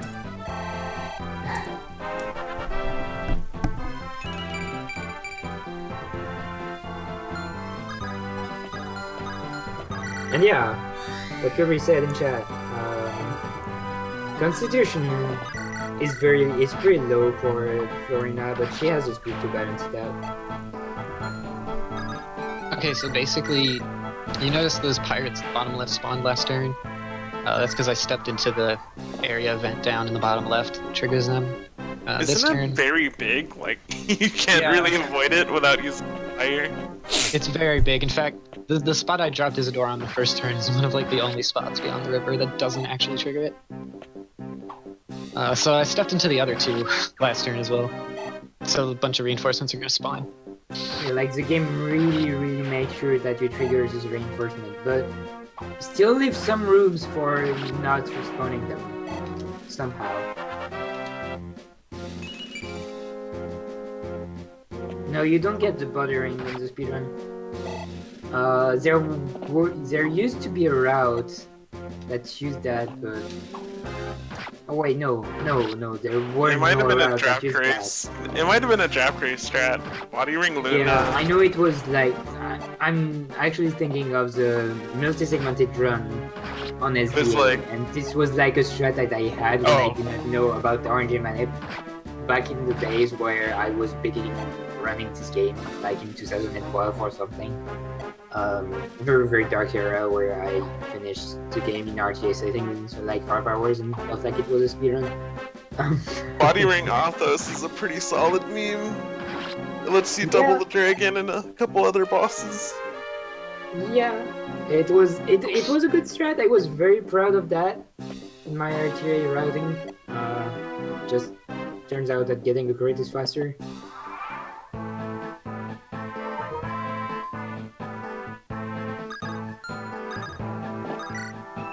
Shout out to boss moving out of their thrones, by the way, one thing you need to seize. Yeah, it's pretty convenient. Oh, this chapter is really exciting, right? Uh-huh. Alright, so this is a chapter where there's actually a route split. So there's 2 chapters in here. Actually, no, I'm thinking of a different chapter. Never mind. Coming it's after coming this up. chapter is a route split. Yeah. Yeah, you get confused by the numbers, and Yeah, I got confused by the numbers. You're not the first one, I mean, and not the last one. this is a good time to explain it, I guess, right? Well, we could talk about this chapter first, I guess. Because this chapter is a survive chapter. Yeah. Because low Hector, right? Oh, I messed up that position. It's okay. That doesn't waste much time. Look at these Eliwood Babby mode players. The unfortunate thing about this chapter is that there's no way to end it early. So I think what TR's going to be doing is trying to kill off a lot of enemies that waste time, but also try to avoid enemies that don't chase you down. And then just waste turns, basically, and just wait around for a long time. And this chapter is also notorious for Vida. She is the boss of the chapter, and she's carrying what people call the Uber Spear, which is a spear that gives you some crazy stat bonuses. And you can actually take it from her but using an enemy control glitch. The mine glitch is one of the most popular ways to do it, but you can also do the corner enemy control glitch on this chapter as well. TR is not going to be doing that because the setup to do that takes way too long. And it's not worth The mine it. is better used on other chapters. It may be hard to believe, but the mine is better used on other chapters than this one. It used to be a thing, so grabbing the Uber Spear to like finish. You gave that to Florian. Oh boy, she can do some crazy stuff. It's pretty funny too because like plot-wise, Beta's like, I don't know, blessed with like cursed power or something. But the developers, they just kind of attached all of those like super buffs onto her weapon. So if you just trade it away, you can take all of those buffs for yourself. Yeah, you get the blessing of the Dark Friend just for you. Yay. So, well, It is a very good weapon, and just a regular spear is amazing. But we unfortunately don't have access to it. the regular spear is one of the most powerful lances in the game. Like, I mean, it's not as strong as like a silver lance. I think it's like 1 or 2 might weaker, but it's not too inaccurate. It's really powerful. It's 1 to 2 range, which is a huge bonus, and it has +5 crit, which is also really nice for RNG manipulator runs. Because trust me, that +5 crit makes a massive difference when you try to manipulate crits, which is more relevant in the Sacred Stones run. In Irika's route, not Ephraim's route, unfortunately. But coming up, I guess since we're just going to be waiting around, we can talk about Kenneth and Jeremy's Jeremy! It changes every time. I know. Okay, the route chapter split. So the next chapter, you basically choose between 1 or 2 chapters depending on how much experience certain units get. So you go to Kenneth's chapter if your magic units have gained more experience than your hero's crest units. So fighters, mercenaries, and myrmidons. And the opposite is true to go to Jeremy's chapter. Which is why like managing that experience and making sure like your mages get more experience than your infantry units is more important, because as we mentioned before, Kenneth's chapter is a siege chapter, Jeremy's chapter is a route chapter, and route chapters take forever. So Especially a route chapter in the snow with reinforcements. Like it's basically a call of Destiny, but over. It's fun. It's a lot easier though. It's less complicated. there was technically another route split we never talked Don't about a jinx few it. chapters ago. Yeah, I was gonna mention. Basically, So- yeah, go ahead. You go ahead. Alright, so basically, there's another route split we had before where you go to Wallace's chapter. Okay, actually, Lloyd and Linus. We went to Lloyd's chapter, which is a Fog of War. Linus's chapter is like one of those is one of the cooler chapters actually, but you don't want to go there because going to that chapter requires your Lord's levels adding up to at least 50, and you don't want to do that at all. So it's a really good thing that Lloyd's chapter is way fast. Because Yeah. Like it's not even close. Lloyd is like really close to you. The goal is to kill the boss, and you can enemy control glitch it because it's a Fog of War. Meanwhile, Linus is enormous and he spawns on the other side of the map with a lot of enemies. On one corner, and he just likes to murder all your team because he's strong as hell. Am I Is it a route chapter? I don't No, it's think a so. defeat boss, but there's just a bunch of enemies flying at you. Like, Then it's not that much less. And he's not moving It's still a too. lot bigger. He's not moving in contrast to Lloyd. Yeah. And because in Hector mode Lloyd spawns really close. Yeah, like in Eliwood mode, it spawns close, it spawns not too far, and then in Hector mode, it's just right there. Well, in Element mode he spawns at the top, but he also doesn't.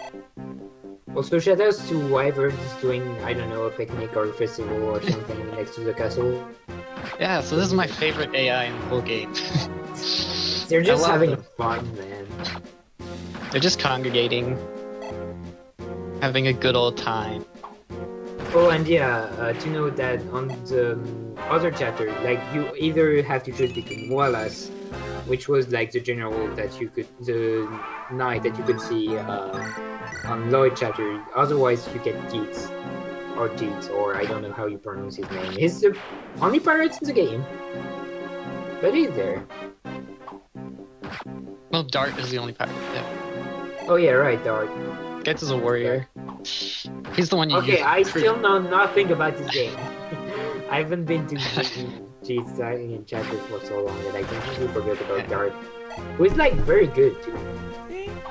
Dart's like one of those units who he has really good offensive growths, and he's actually not that bad. The problem is that he kind of starts at a low-ish level, and he requires the Ocean Seal to promote. Yeah, I know. I trained the first time I tried to use him, I didn't know the Ocean Seal existed. Like, I didn't know where it was. And I'm just like, how do I promote this guy? And they're like, oh, you can't anymore because you missed it. I'm like, oh. I'm sad. well, I guess you could, but it would cost like an arm and a leg because the promotion item's absurdly expensive. It's also in the second last chapter. Well, it's not. Well, there's worth actually a any secret shop tips. in like. Oh, in Linus's map there is. I think it might be. I don't think it's in Lloyd's though.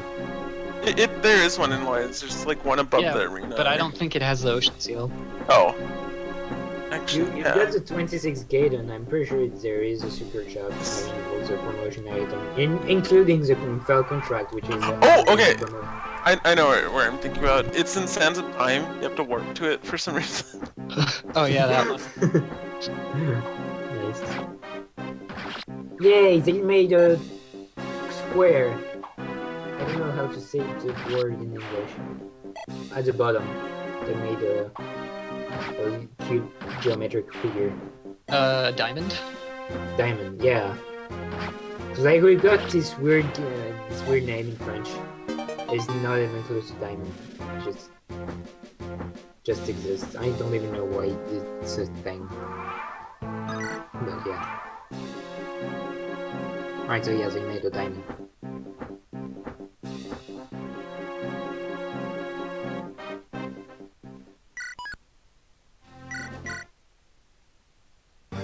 So we're gonna trade the torch staff to Pen because he has higher magic than Farina, and we're gonna be using him for the rest of the run, so might as well give it to him. Higher magic than Florina, yeah, that sounds about right. Sorry, then Priscilla. Yep, so this is the Kenneth chapter. It's snowing, meaning your movement is halved, I think. No, it's reduced. Is it but just reduced? More than that. It depends It on is your reduced. class. Yeah, flyers kind of have like less of a penalty. Nomads have the lowest penalty, I'm pretty sure. Which is kind of interesting. So- Too bad the only Nomad that joins. Well, yeah, it's kind of fun using Wrath on this map because with like rescue drops and Kanto, it's really fun kind of mounted brigading through this map. But you obviously can't quite do that in the speedrun here because it's just faster to pull Arena and Hector. But I'm pretty sure that TR killed the general on the left for the speedwing. Yes, that is important. Kind of a French joke, but the boss here kind of looks like one of our politicians, known as Jean-Pierre Raffarin. If you want to look it up. Oh my god, a physical in a speedrun. Oh god! Amazing. It's technically first work with heal that. we ever So- see in a Fire Emblem speedrun so far. Because Hector like can die later. Yeah. And that purge bishop kind of hits hard on poor unpromoted Hector.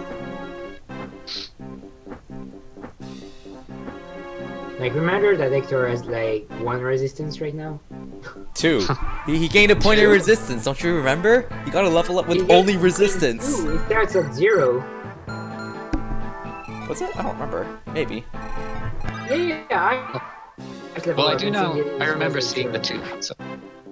Yeah, you're probably right. He's probably at 2, but I only noticed 1. Because I know that it's RNG manip, so I don't really care about any phase. Who cares about any phase when you are in RNG manipulator? It's a moment where you can get out of chat and say, "Hi, chat. How are you doing today on this beautiful day that is totally not a night right now? It's totally not 3:30 a.m. here." Dang, that Florina barely killed the Wyvern Rider. Yeah, she needed that strength level up from the bishop. I don't even think she's like missed any strength at all. You really can't in this run. Just the stats matter too much. I know that feeling. So yeah, I put Hector in range of that bishop kind of on purpose. I think he was as far as he could be, like from the bishop and still be in range, because I wanted to lure the bishop over next to the wall so I could kill him. And coming up, we have a room filled with 5 archers. Well, 4 archers and a sniper. And then the They have boss longbows too, don't they? they all have longbows. And the boss is a purge tome too. Yep. And there's just a swordmaster chilling that Florina can't double. Fun times. That's actually probably why you brought Marcus, wasn't it? No. Marcus is there just to kill the wyverns, basically. Oh, okay. I just have to ignore them. That's like the only thing I can do without these archers. Florina just has to dodge everything. And she does. Marcus is also there to ferry Hector. Yeah, that's what I was. I was gonna say, Hector's still kind of far from the throne. It's not really. Canto and rescue take and drop. It's Oh, I didn't move Pen. you didn't move Hector on this previous turn. No, I didn't move Pent. Oh, is that a big deal? Oh yeah, that Oh, that messes up everything. the Damn. boss kill is gonna be very awkward. Not sure. Pen will probably No, level I up later too, wouldn't he? Or no? Yeah. Well, if he killed the other guys. Alright, I'm sorry guys. That's Yeah, the more last pale one. flower. It's okay. As long Oh no. as long as it's not Jermaine's version of pale flower that we're resetting on. We're still okay, but we're Don't reset Code of Getting Destiny, please. Thanks. yeah. There's a reason why the estimate's really high, because again, GBA Fire Emblems are very punishing. To be fair, I'm just bad at the game. Yeah, it happens. This game is hard, it's okay.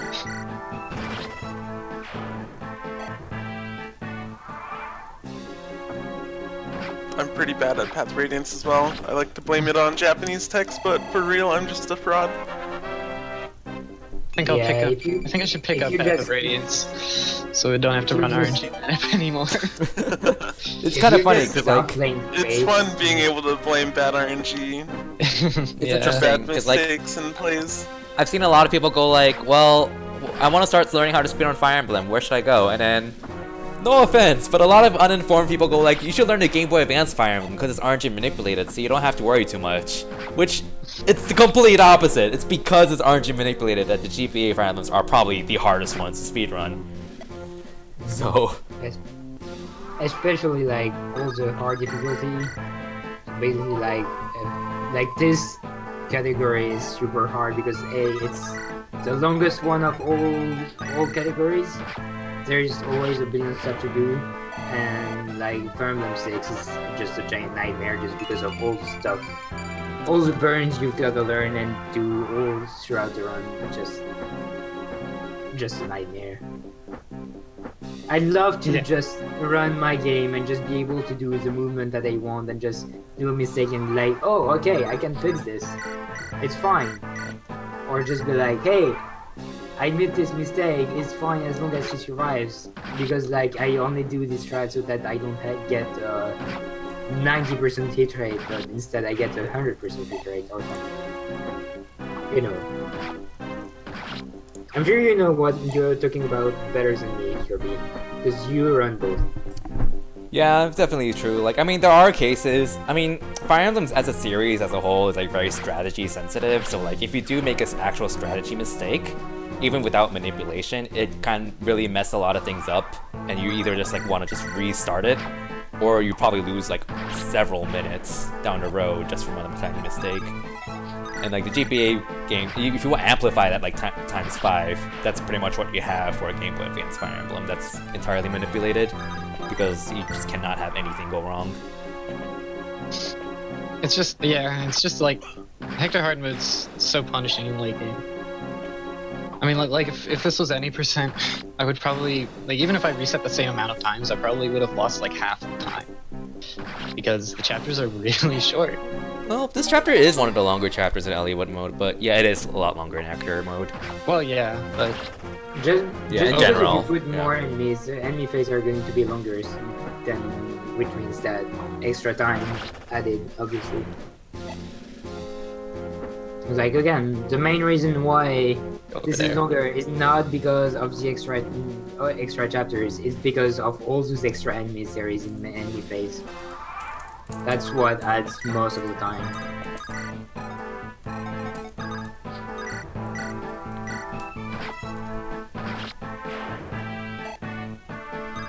It's a really nice thing that bows only have ×2 weapon effectiveness in this game. English version. Yeah, and longbows only have like 5 might, so they only have like 10 effective damage on Florina. It's really funny, like, if you talk about weapon magic in Path of Radiance, because like they talk about how wind is effective on ravens, but Path of Radiance also has only ×2 weapon effectiveness. And I think the wind tome has like 2 might, so if you use it on a flyer, you do an extra whooping 2 damage per hit. And I think like either Wow. Fire or Thunder starts with 4 might anyways, I don't remember. I'm using I'm regardless. pretty sure that wind is useless.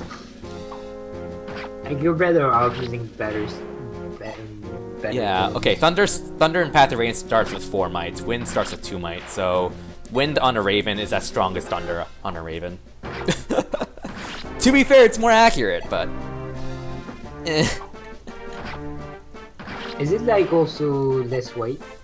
Yeah, Wind is more or less weight. According to Seren's Forest, Wind has 1 weight, Thunder has 3 weights. Fire has 3 weight as well. I mean, I guess it's like comparable, but in terms of damage, yeah, sure. Just pick whatever you want. Whatever is better for your inventory management. No, so weapon effectiveness in like most Fire Emblem games, it's just the weapon's might ×2 or ×3. It's never like actually okay. It might be triple damage in Echoes, I don't remember, but like in most Fire Emblem games, it's just the weapon might ×2 or ×3. It's probably ×2 because I don't remember some. Well, I mean, it depends on the game whether it's ×2 or ×3, but either way, it's the weapon might that's multiplied, not the damage you do. Which is both good and bad, depends. Like, crossbows and Radiant Dawn are stupid, because they're interesting weapons in that they ignore your user strength, so they're typically really weak, but their might is really high, so when that's used on a flyer, they can have like over 100 might because of the multiplier. So, kind of interesting.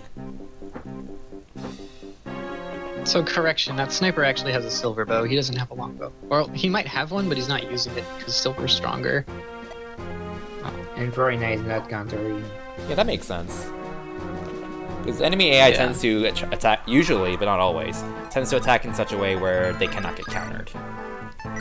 Or sometimes they just tends to don't not attack. Sometimes they don't, but usually that's the general Yeah. pattern. Except if they do enough damage, even if they get countered, they'll attack. We do that twice on the run, like coming up. Like there'll be a bunch. There'll be like 3 archers or 3 snipers that have silver bows and longbows, and they'll just attack Flurry at 2 range and die. It's useful. And those archers are very nice. And go out of our way. And let us win. Alright. This chapter is something. Oh, we're done with that Oh, chapter. Battle. We're done now. Who You can wants all wake to up take for this? another way, for another chapter where you can go to bed. Alright, I guess I could explain it if you don't mind. Yeah. Alright, so this chapter is notorious among a lot of casual players for... it's like a 15-turn survive chapter, and you have to make sure that Prince Zephiel, who is an NPC, survives. And a lot of people hate this map because like some enemy units can just sneak up on Zephiel and kill him before you get close to him or whatever, so it's kind of silly.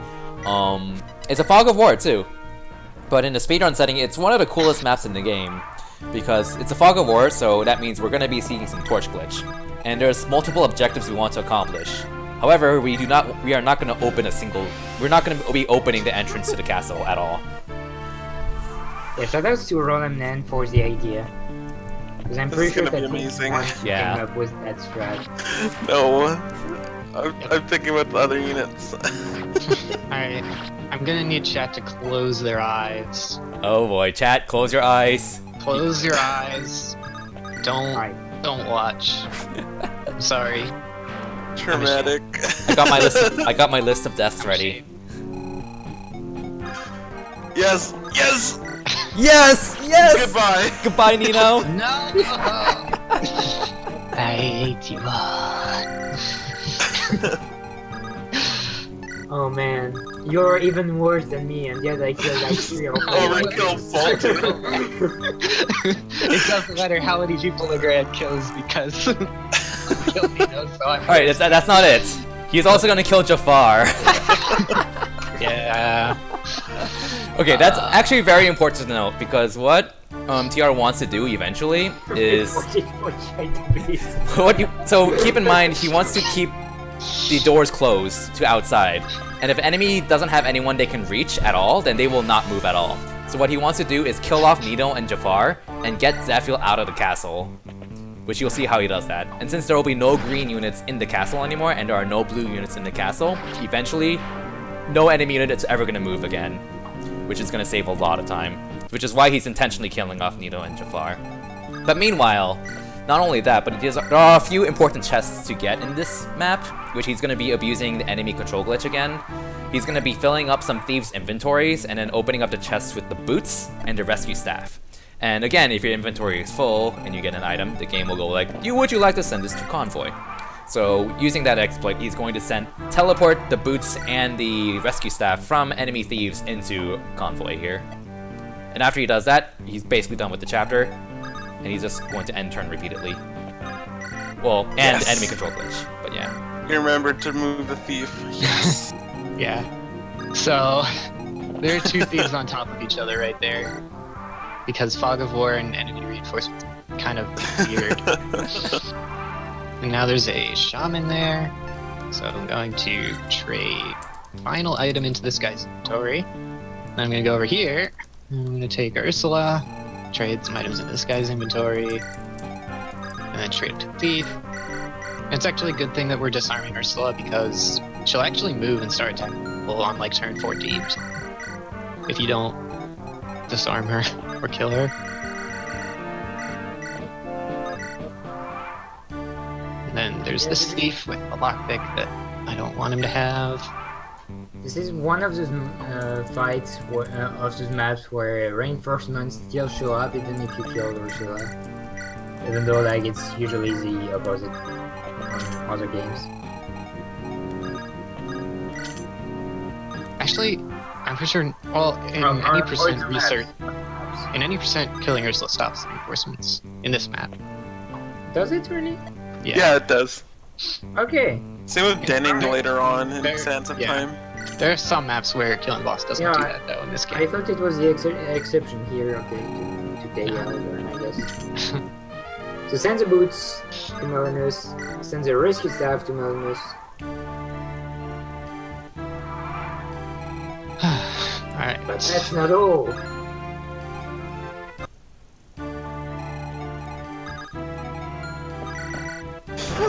Rick the Javelin crit. That's so good. I mean, he can't kill him unless he gets a crit. So, Zephiel, come here. It's not safe there. I mean, the mission is to rescue Zephiel, right? Yeah, and we do it twice.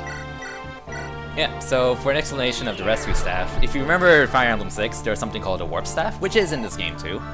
And the warp staff teleports an adjacent unit to somewhere far away. The rescue staff does the opposite. It warps a far away unit up to the staff user. Both are really useful. Warp's kind of more broken, but they're both very useful tools in general. And Pent conveniently starts with a high enough staff rank that you can use both right off the bat without any training. So, yeah. Hector is now carrying Zephiel. Now Tiara is just gonna end turn over and over again.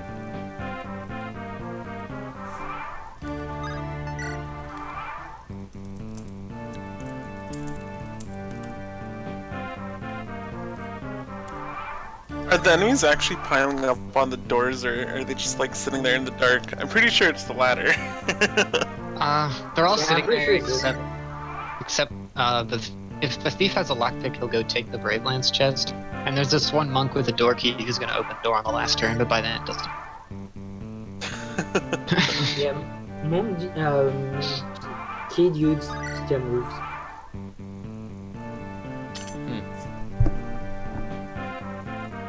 Hey, the door is open. Oh, too late. We've protected Zephiel. Alright, this next map is like one of the biggest chapters in the game. Cog of Destiny is notorious. It is a massive route chapter, and there are magic users everywhere. Yeah, this is kind of unique to the Hector hard mode variant of the map. It just gets like 10 times worse than normal. With status staves, long range magic, Luna druids, it has it all. If there's one chapter in Hector hard mode that's gonna break you, it's this one. First time I got here, I had like one restore staff with one use, and I had like 2 magic users, and one of them was Pent. that was painful because there are like 5 units with effect staves on this map. It was painful. Yeah, Oh, and the Valkyries in this map also have like 20 plus speed. Yep. So you're gonna notice my Marcus, he's already capped strength. He's got pretty high skill and speed right now, but it's not high enough quite yet. So he's gonna get 1 more point of each. That will put him at 20 skill, which is just enough to get a 1% crit on the boss. And it'll put him at 24 speed, which is his cap, and it's barely enough to double the lower level Valkyries in this chapter. The higher level ones he can't double at all. It's not possible. Just to point out that in Eliwood mode, instead of mages, it's all physical dudes. So like Cavalier on the top right, bottom it's Myrmidons, and middle it's Generals. So it's like pretty nice, quite easier. Like here it's just a whole new level. Yeah, so for this map it's really important to use a mine, just so we can disarm some of these more dangerous weapons and staves that the enemies might have. So definitely have to get rid of like long range magic and some of the status staves. These enemies will just prefer to use them instead of attacking you on enemy phase, which is kind of not cool. And to also note that this game, enemies are not supposed to trade or drop weapons. So if they don't, they can't do that anymore outside of ECG. So if like they can use an item that another enemy has, they won't trade it because they are not programmed to do so. So that's why we can like just do that. Eptil and And Florina also- doesn't one-shot shamans. Yeah. Also to I think note she has that caps. this map is just like the other map where we recruit Florina. I don't remember the name. Crazy where Beast. there's- Yeah, Crazy Beast. This upcoming enemy phase is absurd. Oh yes, it is. You So great. like you basically there is basically triggers pretty much everywhere, located around the first bridges, and yeah, you just move around them to avoid reinforcements. Because otherwise there is reinforcement in this battle. You'd think it wasn't enough. More of the same units that are already destroying you. Fine. So yeah, we're kind of just talking about all of these physical promoted enemies. Marcus 3-hit KOs them, so he can't crit, or he can't kill in one round of combat unless he gets a crit, and he gets a bunch of crits on him, which is really lucky. One. So 2. What's a crit chance? I don't know. Single digit, probably. It might approach. Oh, 10. actually, yeah, okay, because they have 0 luck, I think. Yeah. Yeah, no enemy. At least in Fire Emblem 7, 0 there is no luck stats enemies. Which is not true in Fire Emblem 6, which makes hit rate even better. Some of the bosses have luck, but I don't think any of the Morph bosses have. Like I think Linus here has luck. Well, he does. I know that. Yeah, Lloyd also does, so if you're fighting him on the throne, it's kinda not fun.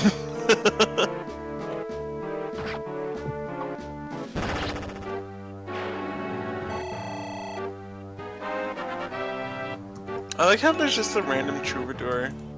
Like, you have so many promoted enemies, and then there's just the troubadour. At least the bandit's going for the village. Like, that one's just sitting there.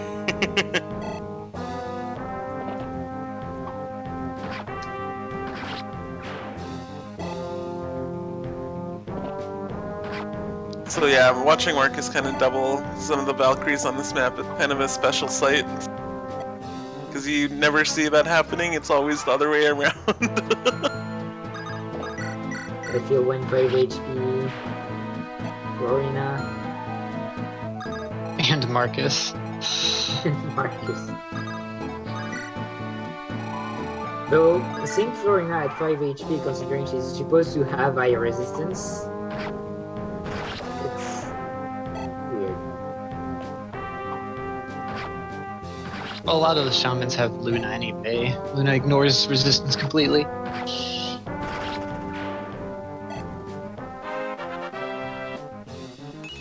I don't know why they had to make it kind of accurate. Well, like, accurate for dark magic, and then just have a bunch of crit. Like, it's not fun getting Luna crit by druids on Hector Hard.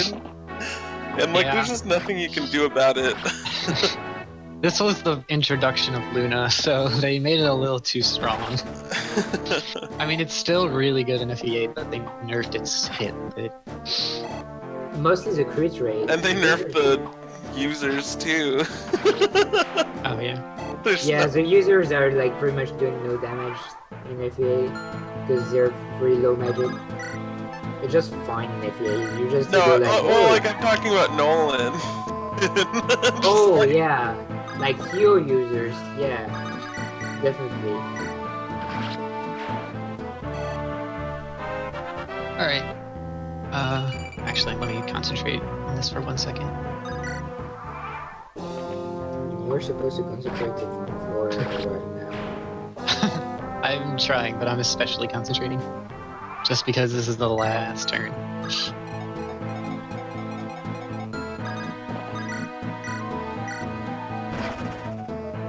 Alright, that should be good. So, you guys probably know that Vida's supposed to show up in this chapter, and you can recruit her. However, she's not going to show up for us because her requirement to show up is yet another area trigger, and it's the box in the top left of the map. It extends basically from the very top left corner down to where the forts are and right to where the forts are. So basically Marcus was standing just outside of it, and he just entered it this turn. So Vida will spawn at the end of this turn, but the map's going to be over by then, so she just won't spawn. So Marcus has to also dodge a bunch of enemies here. He has to dodge 2 Luna Druids in a row, and those guys don't miss a lot. Yeah. Also, I think it's the only occurrences of enemy sprites being female druids. Female druids, yeah, I think so. There are a couple other female units in this game, though. Yeah, there's like a female sniper in the Eliwood lava map on hard mode, I'm pretty sure.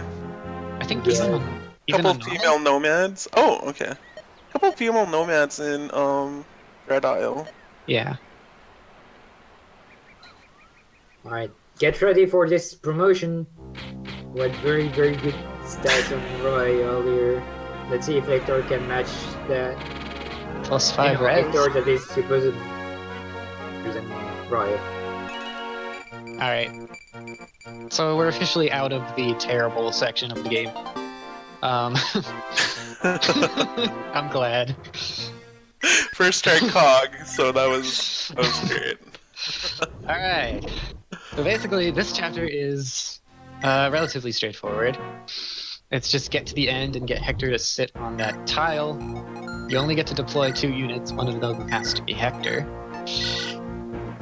But we're gonna use Florina, she's gonna fly over and win. And that's about it. It's pretty funny because the low turn count strategy for this map is just like deploy a warper and then just warp Hector across the map and have him like solo at the end of the map. But here, Florina has to like carry Hector because he's kind of a scrub. Yeah, we can't really afford to use a warper just because Hector's not strong enough to kill them all. So we need somebody I mean, you could warp him in, it just won't turn out well. We'd have to give him a weapon too, because he's unarmed at the moment. He's now a pacifist Hector, doesn't want to kill anything. Like, yeah, so then the LTC map is basically like the name of the chapter, because this chapter is known as the Berserker, so you basically just send Hector in the middle and just frenzy kill everything. That's neat. Something neat about the story in this chapter is it kind of references his death B6. This is when he gets Armad's. Dervin's like, once you obtain this power, your life will not end in a peaceful bed. You will die on the battlefield. And Hector's like, I don't care. I will help my friend. So that's what happens. Well, he did die saving his daughter, at least. Yeah. Or not. Because, you know, I killed her. Accidentally, I totally forgot. Totally accidental. Yeah. I hope you're resetting for that pure water. Maybe if this was Radiant Dawn, I would.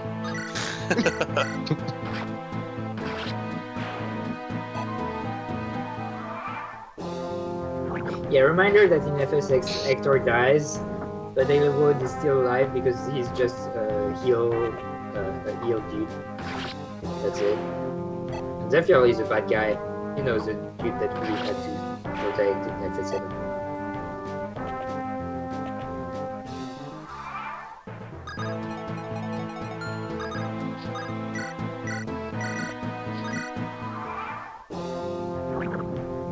I was expecting like a super amazing duel, but I'm pretty sure he's gonna. Yep. Yeah, crit and one-rounded. What did I expect, honestly? I really don't know. Have you been watching? Have you been watching? Like, where have you been?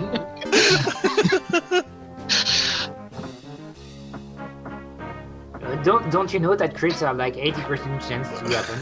Yeah.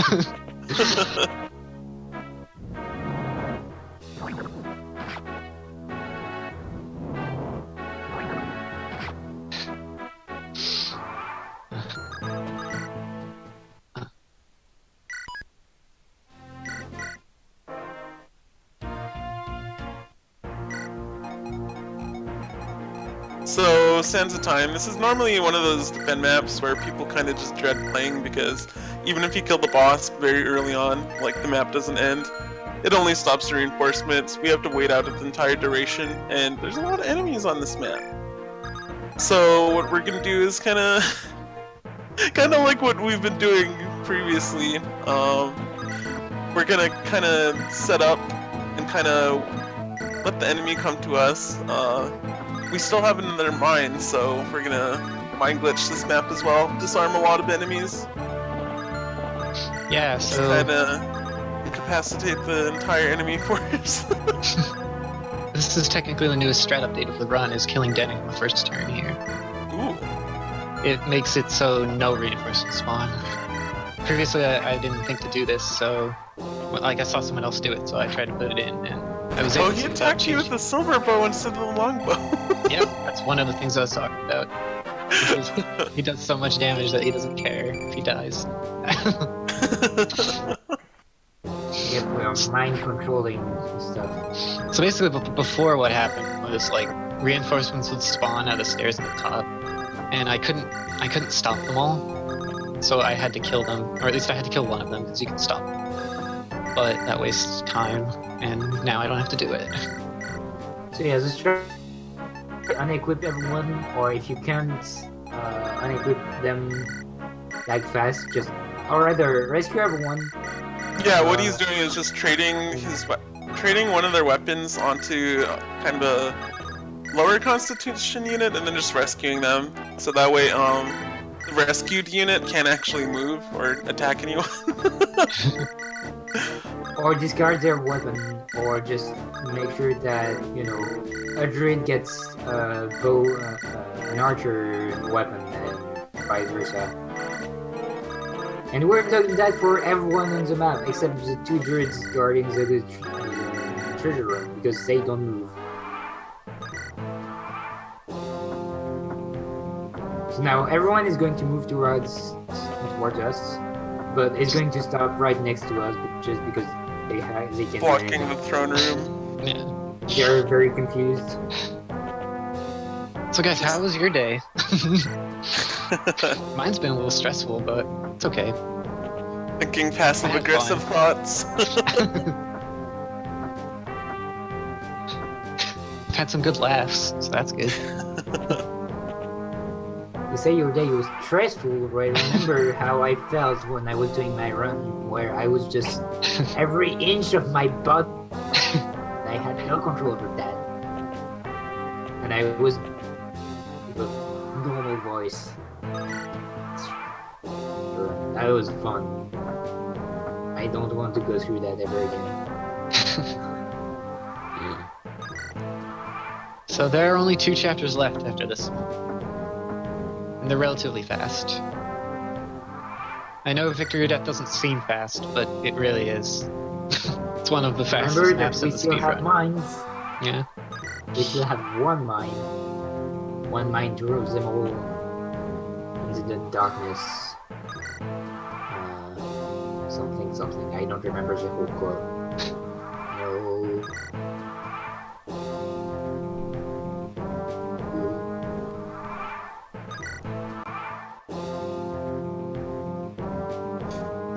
And yeah, during this, it's pretty fun because if you watch the RNG, like the game actually checks whatever they can do, and whenever the game does that, it uses RNG, even though like nothing is happening. So if you have a Lua script on, you're going to see all this random number progress, even though nothing is actually happening. I'm so mad that you double skipped Carla. First you didn't train Bartra, then you skipped her map. I technically triple skipped her because she was in that village. I forgot that that's true. The triple Carla skip. Rip Carla.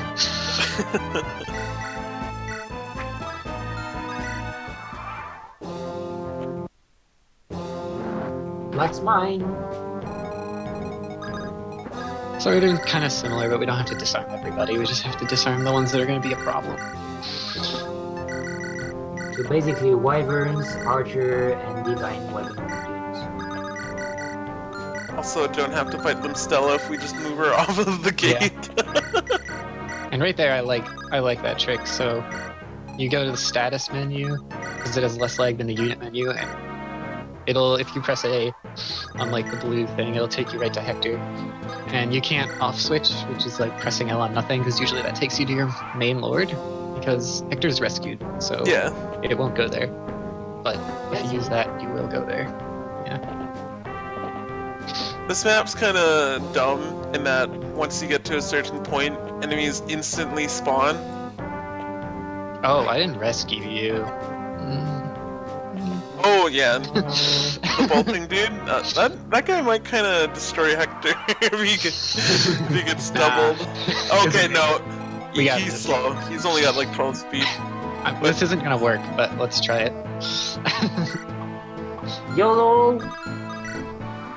Who cares about orange banana? Yeah, Oh, God. I think in this case, you just want to finish the map. You don't really care about like the RNG seed and whatnot. As long as Florida doesn't. Are you get it. PP soloing Aw, him? she died. Aww. Alright.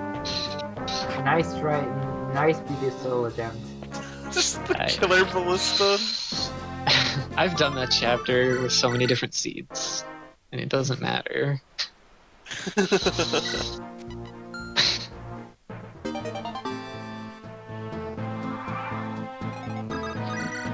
Yeah, this map is just very threatening. There's just so many different enemy types, and there's just so many like dangerous enemies. Like, there's a Purge and Berserk staff dude right in the middle of the map. Everything just kind of just wants to ruin your day here. It's really important to just mind glitch and disarm the threatening enemies.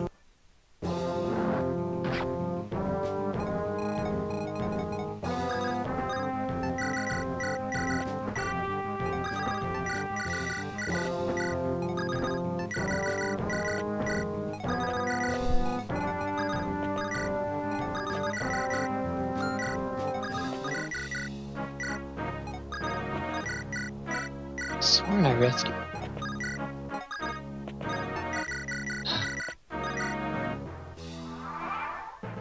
Maybe a double tap B when you're exiting the menu.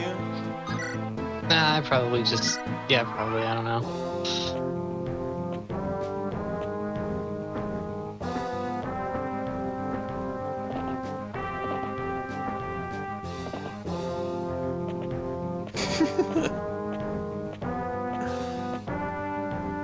So I think Hector's gonna get stranded by these shamans at the end, aren't they?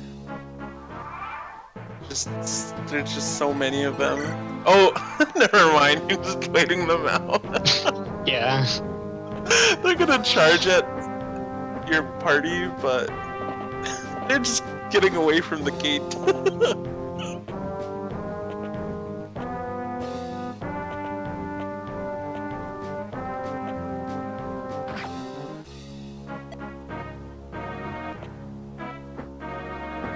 Florina better not die.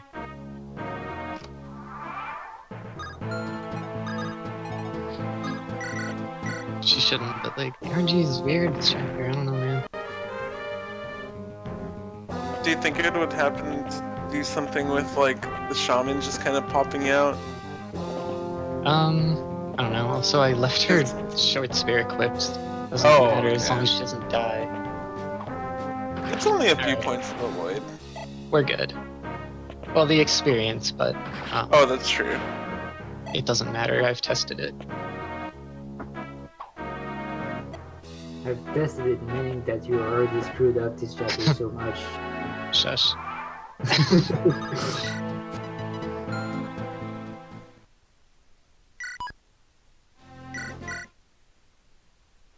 Alright, final chapter, guys. Uh, Kirby, I don't know if you're around. I am. If you thought there was a combined effort from all of the party members, you're gonna be disappointed. I Yeah, think. look at all these weapons that Atos is carrying for us. We're just going to give all and just take Illuminator. Like everybody has their own like little monologue at the start of the map, but no, nah, it's gonna be Athos and then a few rigged crits here and there from the others. And Warp Rescue. Have we talked about This Luna? chapter is about. This chapter is about the same. We've complained about it and being dumb, but It's a dumb thing for a reason. Okay, we could explain this a bit. 'cause we did explain it Oh, did earlier you? though. Alright. Yeah, probably it wasn't just around. ignores enemy res and Has has 20 crits. Athos And makes it very also good use of it. ignores your it has zero might. I agree, because he's kind of the only user Yeah, since he skipped Canis wave. Like, and Athos has ever. 30 magic, I believe, meaning he will always do Yeah. 30 damage for the most part. Unless Give or it's take magic 31, weapon because triangle. Weapon triangle. Yeah, magic weapon triangle actually Which is relevant. actually matters against the Sage, because the Sage has 13 HP in Eliwood normal mode.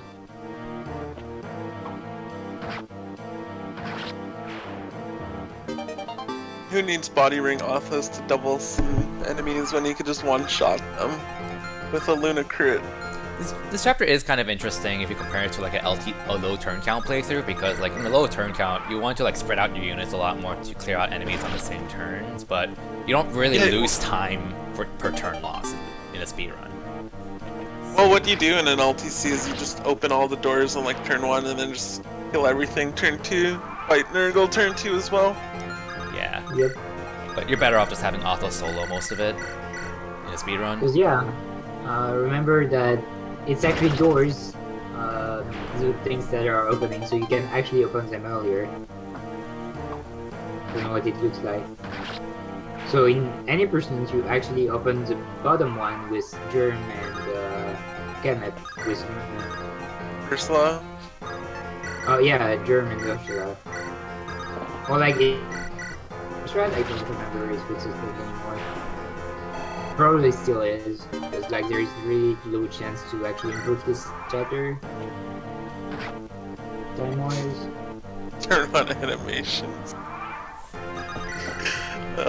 You should turn on your animation for the Nurgle fight at least. Yeah. Please let us see our actual goal. Alright, if you want to. We're already don't going even over think- rest. It's whatever, as long as you're not like over 10 minutes over, it's whatever. It's not like we have like a very very short schedule anyway, because we're running games Yeah. so fast. Don't worry, I'll go overestimate by about 20 minutes. If you do, Gwimpage, I'll be sad because I'm closing the marathon. I have like 3 cups of coffee ready. I'm still wondering if I should stay all awake all night to watch a whole marathon, or just go to bed. We have like probably another 9 hours, I think. So I mean, I'm not waking up before like 8 hours or something. So like I don't know. So he dodged an 89, which, yeah, true is a thing, by the way. You don't get to see that without animations. The absurd dodges that he had to rig.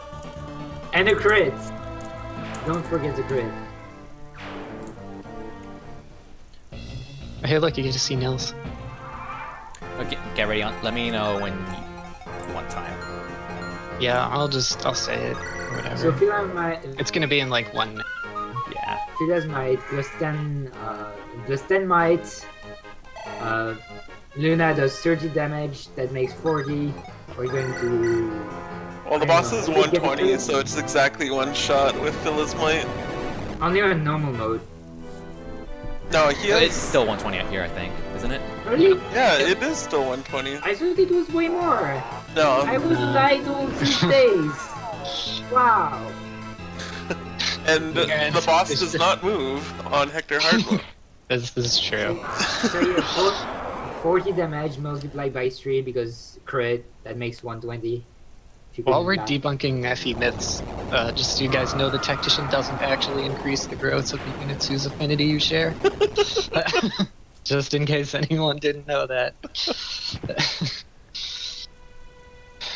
Alright, I thanks wanted for- my 50 speed growth like Raven or something.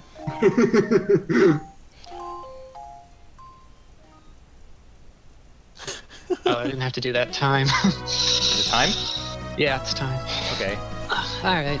2:23:37. It happens. I mean, it was an entertaining run, and we got to see all that category had. So Oh, it was Sub sub 2 hour game time. game. sub 2 hour in-game time. Barely by 2 seconds. That's all that matters, right? Shh. Yep, that's what matters. The lead shouldn't take like 150 game time. Alright. Alphos just takes out the trash and then he just goes to sleep. Yeah. Alright, well, I hope you guys enjoyed. I hope it didn't bore you too much with redoing, you know, like 5 chapters. Thank you for the It's run. okay, we're happens. going to do some more. I'm sorry, on but I'm NBA. glad that I got to show it off. It's cool. Yeah, I think people were still pretty happy with like commentary and stuff, and we all had fun. So Yeah. it's not too big of a Yeah, deal. I mean, this was a good time. So, yeah, we got more Fire Emblem in store. Marathon's gonna be great. Next up is we got Sacred Stones. Steve. Steve up next. He's gonna do some Sacred Stones. So, yeah, that's all from me.